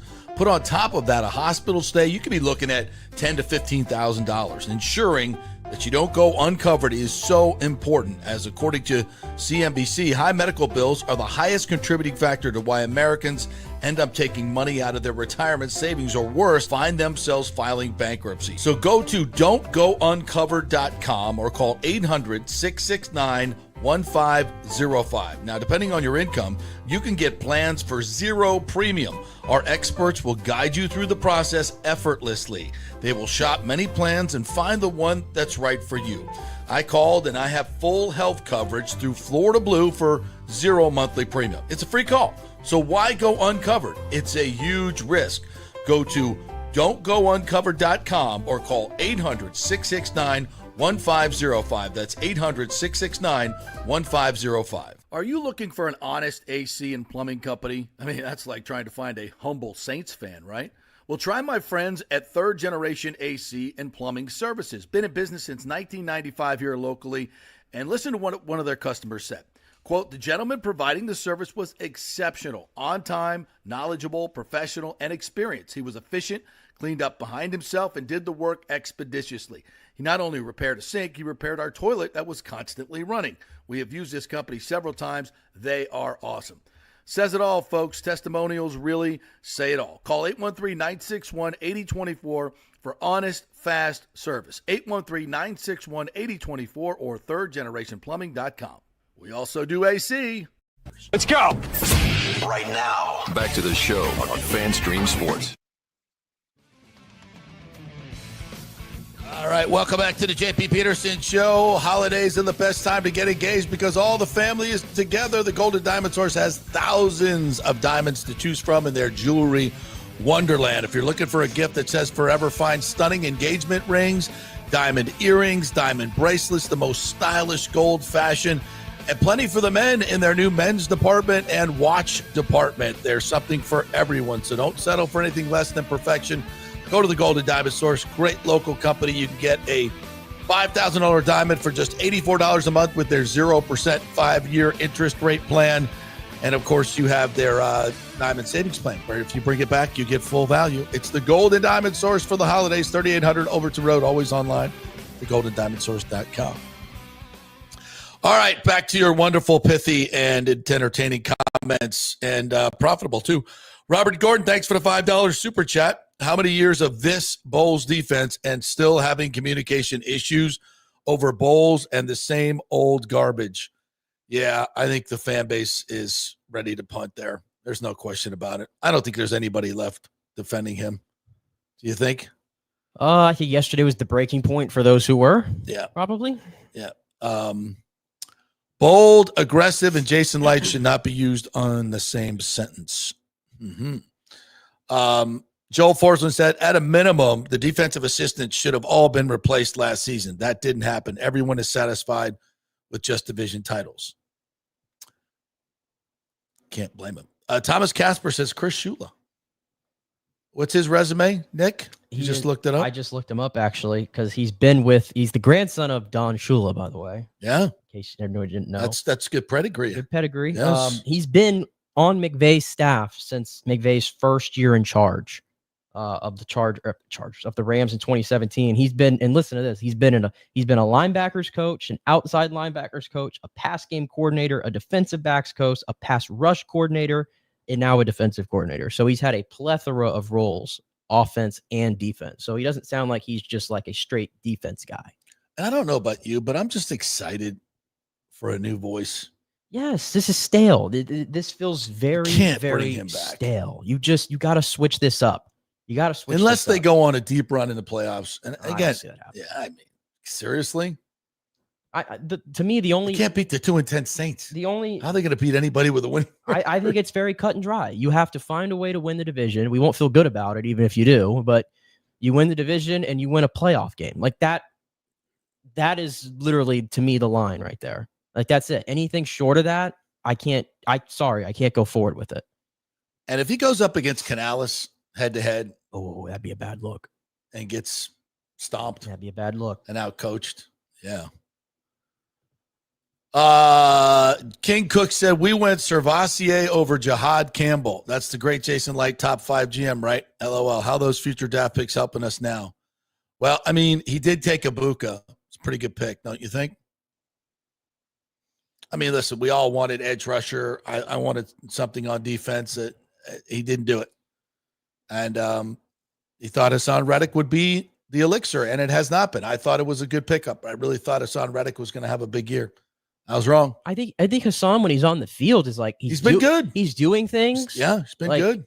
But he's got 1.5 sacks, right? You got to have more production than that. I mean, the tape looks good when he plays. Yeah, but he's just not making a difference. The best guys at that position, they all at this point in the season produce. got 10+ sacks. Exactly. Like sacks they matter. Like you can't say that they don't matter. They do. Because 10 sacks means your pressures are up through the roof too, and you're affecting the game in a lot of different ways. And he's a game wrecker. You just see it. The great ones are game wreckers. And they're physical. I mean, who's really super physical on this defense? Yaya looks good and plays hard. But other than that, Tyke, yeah. Jeremy Lowe says Light could have invested 2 first-round picks and Yaya and brought Parsons in easily, and instead he counts on rookies to help win football games instead of a game changer on defense. It's a lot to give up. But what you did is not working. Oh, it's not. No. Joel Forsland says yesterday's loss was rough, but it was worth it for the rest of the fan base to finally wake up and see the truth. Bowles sucks as a DC. Our defensive assistants suck as well. Yeah, it's hard to argue any negatives right now on this team, the way it's playing. They're a bad football team right now. There's just no other way around it. They're a bad football team. Captain K says, when you asked the question, is the roster as good as we thought it was? I kind of want to say we don't truly know because we haven't really seen them play together, but everybody's got to play better. Yeah, listen, I'm not going to sit here and do the excuses for the injuries, but they are a reason that this team has had some struggles. But again, you can't say that about yesterday. Tell me what that team is more injured than you, and they suck. Tell me how the San Francisco 49ers are doing. Yeah, and they've lost. They had to play most of their season without their $55 million. And whether you think he's worth it or not, they played without their starting quarterback for most of the season. And their best defensive They lost player. Fred Warner, who you don't replace. They lost Nick Bosa, who you don't replace. They're 9-4. They're kicking ass. That's right. Forsland says Parsons would make a difference here because of this BS bend don't break scheme. Parsons would be covering tight ends half the time. Well, fans scream, why can't Parsons sack the quarterback? I think if they had Micah Parsons, I don't think he would drop a lot. But I don't know it. I don't know. King Cook says, at Joel, stop it. Parsons would have stopped Shook from bootlegging out for 2 tutties yesterday. Let's get real. Yeah. I mean, if you can't run him down, what are we doing? The second one is the egregious one because you had him 3 times dead in the rights. 3 times. Yeah. King Cook says a second and third round pick should be elite trenches work, not cornerbacks. LOL. That's the issues we are in now. Yeah. I mean, you gotta draft more in the trenches. Although, we've drafted a lot in the trenches, but just not very well. I mean, Logan Hall, Graham Barton, Kalijah Cansey, Vita Vea. Who else am I forgetting? If you're counting off it, I mean, Malk was a hit until he got hurt. Yeah. Tristan Wirfs, obviously. Gedeke. I mean, those guys have worked out. The offensive line was fine. You hit on. I mean, Barton's still the jury's out there, but your offensive line when they were healthy was fine. It was actually one of the best units in football. Yeah, Jeremy mentions there have been missed tackles like crazy yesterday. Players deserve accountability. That's right. That's what I went first for the players today. I do too. They got to be better, and they got to have more pride, and they got to show more fire. They got to show more emotion. They got to play physically. They got to run around. Like I don't even see guys running around like crazy to the football. I see a lot of guys loafing. To be quite honest, I see a lot of guys standing around. Yeah, it's not good. Michael LaRue said Andre Vasilevsky placed on injured reserve. I had not seen that. Well, injured reserve sounds bad, but in hockey, that just knocks you out for at least 2 games. So he's just going to miss at least 2 games. I don't know if it's anything big. Yeah, we don't know. And I'm not sure what's going on with Cooch either. Yeah, the Lightning fall this weekend as well. 2-0 with a late 1.6 left empty netter. But they played really well. They played really well these last 3 games. They just haven't won any of them. No, I feel like they've played. That's what I'm saying. I think they've played good enough to win. I mean, they got hosed late. They got hosed late against Pittsburgh. I think we all agree with that. Yeah. The Islanders, I mean, they've played Sorokin now twice in the last week, and they only got 1 by them. And he's fantastic. And we're going to see him. And we're going to see him Friday. this weekend, I think. Yeah. So it's like I think M. Glong said, it's like a mini series basically against Sorokin. So you got to find a way. But no, I don't hate their game at all right now. And then when they're doing this with all these guys injured, Hedman came back, but I think he played less than 6 minutes the other night. Yeah. To be honest, so they're clearly easing him in. Yeah, I like their game right now. I like their game a lot. I think they're going to be fine. Yeah, they're building depth too. They just, without Cooch in there the other night, it's just they didn't have a lot of scoring opportunities. Well, actually, they did. Especially early on, they did. But Sorokin was really good. All right, what else we got in here? Perry Manches 375 says, according to ESPN's Jeremy Fowler, Cohen's 5-year contract with the Jaguars pays him an average of $12 million per year. The Bucs would not have paid out that much. I agree. And I think that's why Liam Cohen jumped at the opportunity. And I think they were going to make Cohen I think they made him like a $5 million a year. They were going to make him the highest paid offensive coordinator in the NFL. Yeah. They were. But when you get an offer like that from a desperate organization and they do you a favor too, and they fire the GM and allow you to get your own guy in there, I mean, how do you say no to that? Yeah. I want to acknowledge this from the fans. David Terry said, we paid good money to watch that shit show in the effing rain and saw no urgency whatsoever. Very disappointed. Could have went to 4 hockey games for what we paid for that shit show. Woo. And I feel, if I'm a Bucs fan, I feel a lot. There's a lot of Bucs fans that feel that same way. I felt bad for them because I was walking out with the fans yesterday, and all these Saints fans were chirping, and there were a lot there. I felt bad. Like you pay a crap ton of money, and that's the product you get, and you sit in the rain to do it. Those $20 beers. $20 beers. Yeah, when you're charging this much money and you put that crap on the field, I said the same thing about that ridiculous call in the Pittsburgh game, the hand pass. While there's, at the Lightning game, you've got 20,000 fans sitting there waiting for 5 to 7 minutes on this stupid ass call that nobody knows what's going on. Mm-hmm. They have nobody could even fathom the fact that some nerd in Toronto called in about something that happened 20 seconds before a goal was scored. And we're going to go back and look at that on video and completely change the game. By the way, same thing happened in Florida. Oh, yeah. 2 nights later, and the goal counted. Yeah. Shocking development. Same people, by the way, that are calling that. Shocking development that the Florida gets the benefit of the doubt and we get screwed by the NHL. Yeah, and by the way, who's their assistant general manager? Campbell, something? He's got something to do with the NFL or the NHL officiating or something. Son of the Colin Campbell, right? Yeah. So they get the benefit of the doubt all the time. Yeah. But the Lightning don't. Yeah. So if you're a fan, you got robbed of a great finish to an outstanding hockey game. I paid good money to, and it's nothing against the Lightning. Lightning didn't do anything. We put on a great show. Well, you're getting ready for overtime. Yeah. You get another minute, see what happens in that final minute. And then you get overtime with the Pens and that whole freaking group. Yeah. I mean, that's what I paid for. And I said this the other day. I would be interested to see a fan sue the NHL over that. Because that's egregious. That is not what you paid for.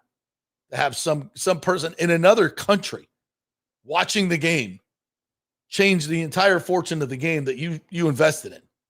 Like, that's not what you paid for. Right. Interesting. You want to get into this CFP stuff from yesterday? Yes, let's do that. First of all, congrats to Miami for getting in. I thought they earned it, deserved it. Did they? If it really was coming down to them in Notre Dame, I'm sorry, you could shove all the other metrics up your ass. No, I get that. If you have head-to-head to go off of. I don't care if the game was played in August. Last time I checked, we don't play preseason games in college football. We play regular season games. So I don't care if it was August 31st. I don't care if it was November 18th. Yeah. The game was won and lost on the field, and Miami won the game, and they had the same exact record, and all of their other metrics were almost identical. And their big win was Notre Dame, right? Correct. At the first. What did they win by? 2 points at home? They did, but to be fair, Miami was the way better team. Yeah. And then you look at but other than that, where's the big wins for Miami? And I don't necessarily think Notre Dame has any outstanding wins. Notre Dame's best one was USC. Yeah. It's a lot. It's just the whole thing is just screwed up. And I think Miami's one of the best 12 teams. I do. They're the best team in the ACC. Yeah, I think we know this. Yeah, they're the best team in the ACC. There's no question about that. The fact that they didn't get in is a weird, quirky ACC rule. Yeah, and the ACC honestly should have saved itself and figured a way to get Miami in that effing game. Take care of your brand. Yeah. But the ACC struggles to do that. Yeah, they're not run very, very well. And now Notre Dame then says, I'm not going to go to any bowl game, takes their ball and goes home. I respect it. Which I don't, it's not a good look for college football. It's not. But that's what I said for FSU to do when they got snubbed. Don't go play that game. Right. If you're gonna, why would you go with half a team and get embarrassed just so ESPN can make more money? Yeah. The reason why if your team's not going to play, then no. The reason why Notre Dame should feel very unhappy and very screwed right now is because we have these nonsense ranking shows that are done for TV only and drama, and we make these committee members, these ADs, get up there and try to explain the unexplainable that they can't explain, right? So Yurichek's talking, and they're not doing it. Like ESPN's picking Yurichek's talking out of his ass in every answer he's given over the last 5-6 weeks. And the problem is Notre Dame started out in those original rankings 10 when they were 6-2, I think. Yeah. Miami was also 6-2 at the time, but Miami had just lost 2 games to Louisville and SMU. They overreacted and dropped Miami all the way to 18, and they had Notre Dame at 10. And they just gave Notre Dame the benefit of the doubt of, we feel like you're going to run the table and win all the rest of your games. So we'll just keep you here. Yeah. But you thought and you assumed that Miami was probably going to keep stubbing its toe because it's what Miami does. Well, Miami did it. They actually started kicking the shit out of all the teams they played. Yeah. And they got better as the year went on. And you kept explaining to me all this convoluted nonsense of how, well, they're not in the same ranking tier. Until they get there, we can't start looking at comparing Miami and Notre Dame. And then we get to conference championship weekend, and in one breath, you're telling me that we didn't want to punish the teams that were in the conference championship game. But man, when BYU got blown out, we had no choice but to drop them below Miami. And that put Miami and Notre Dame right next to each other. And all of a sudden, now we had to factor in. Now you had to factor in head to head when it actually at the end.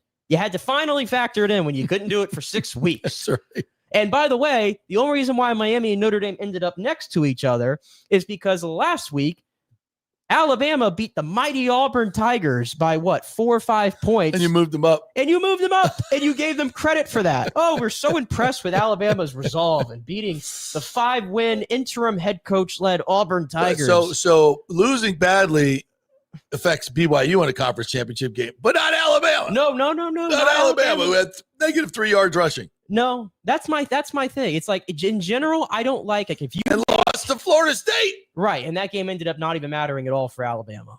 Like, in general, I don't like punishing teams for making the conference championship game, which is why, like, if you wanted to keep it even and screw Miami and Notre Dame both, I would have just taken Alabama and BYU. But the thing is, BYU, even when they were 11-1, they weren't even in. No. They weren't even in. They never treated BYU the same as the other teams that had one loss. And they basically told BYU, guess what? You have to go beat Texas Tech if you want to get in. And if you don't, we're just going to drop you. Yeah. The rules were different for BYU than they were 100%. for Alabama. The rules are always different from Alabama, so we shouldn't be surprised. They were never going to leave Alabama out. They were never going to do it. That's the key, is that Alabama, I think Alabama, you look in Notre Dame's resume, maybe it's better than Alabama's. No.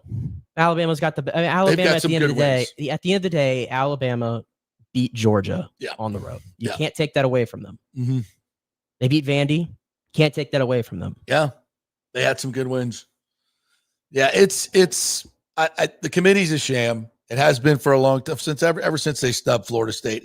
You knew that it had nothing to do with strengths of schedules or any of those stupid things. It was just an eye test, and it was whoever ESPN wanted to put in. Those athletic directors, they've admittedly already said that they have interns watch games for them. They don't have time to watch all these games. It's ridiculous. That's why we need a system that just plays it off. No more committees, 6 conferences, 8-team divisions. Play it off. Just play it off. You win, you're in. You don't, you're out. That's it. Yeah. Pretty simple. I just find myself, and I'm sure you feel the same because we've talked about it a lot on this show. I find myself very exhausted of this sport. I am. I find myself very exhausted of these arguments about playoffs and this and that. Like, at the end of the day, it's not fun anymore. Exactly. At the end of the day, what are we doing? We're debating teams that have 3 losses and flawed resumes, and now everybody is saying the answer is to expand. No, it's not. No, it that's is not the answer. We don't need to expand the playoff just because the thing that you designed did not get the desired effect that you thought it was going to get. Aren't Cinderellas. They're going to get their ass kicked. Football is way different than basketball. There's no way either one of those teams can run the table. It's not. They're not going to win one game. They're not going to win. Certainly not going to win 2. And I get it. You want to invite other teams. You want them to be, and I support that, but not 2. I don't need 2 of them. But just because it happened one year doesn't mean you need to blow up the entire system all of a sudden. That's my point. Everybody's going to blame JMU for being in the playoff. And do I think JMU should be in the playoff? No, but I just gave you the reason why they are, because the ACC couldn't get out of their own way, and the ACC stinks, and the ACC couldn't find a way to get Miami in that game, and Miami probably shouldn't have lost 2 games to leave it, out of their control. And so you get JMU there, but I'm not in favor of just telling 65-70% of college football, hey, by the way, go ahead and play your 12-game season, but there's going to be no reward for it if you go undefeated. Yeah. I'm not in the interest of that. Agreed on all of that. It's a sham, and and the sport itself is exhausting. To your point, I'm tired. We never talk about the on the field stuff, and we're going to endure a whole off season of whatever's happening in Congress with the SCORE Act thing, and more playoff expansion and the realignment. All of this stuff has slowly killed college football. Like every time the games start, it's fun, but when the games are not being played, it's just not fun. It's exhausting, and this realignment has changed everything. You got conferences that are 20 teams deep, and because of that, these teams aren't even playing all of each other anymore. Like you get to a situation where Vanderbilt's 10-2, and they feel like they've been unjustly left out or whatever. Mm-hmm. Well, Vanderbilt, outside of Alabama, didn't play any of the top SEC teams. Texas A&M just went 11-1. They didn't really play any of the top SEC teams. Yeah, that shouldn't happen. But you have these 20-team conferences now that you wanted. And so this is what you get. Do we really know who the best teams are? No, and our scheduling should be way better. Miami and Duke had 2 common ACC opponents. How does that happen? Yeah, they're too big. But this is what you wanted. This is what you wanted. It's what everybody wanted, right? Not me. No, not me. I'm trying to get to all of your comments here, guys. It's tough because we get so many. We really appreciate you jumping in. I'm trying to get some different voices in here. John Hill says Godwin Jr. at $60 million is not a good value with so many other weaknesses, in my opinion. General manager accountability, $54 million on number 27. Yeah, that was a tough one. Other examples of bad contract value. Listen, Jason's made a lot of good decisions. A lot of the decisions he's made, not a lot, but a few, are not working out. Hassan Reddick has not been the impact we thought he was. Zion did not step up once he got the contract. Antoine Winfield Jr. certainly hasn't stepped up. So the Bucs got a lot of holes. They got a lot of holes. The good news is the Bulls got their man, and Brian Hartline. We heard from him earlier. I think he's going to be a great hire, but can he get him over the hump to win that conference championship? They've got portal coming up here in January. Let's see what kind of impact he makes in the portal and see how many players they can get here. But a good foundation has been set up, and we still haven't heard from Byron Brown. All right, guys, great stuff. Appreciate you, Nick. Good job, my friend. Thanks to Timmy as well for getting that Brian Hartline press conference to you guys as well. Appreciate all the comments. We appreciate all the liking and subscribing on the show. Always hit that like button. That helps us as well. Have a great day, everybody. We'll see you tomorrow.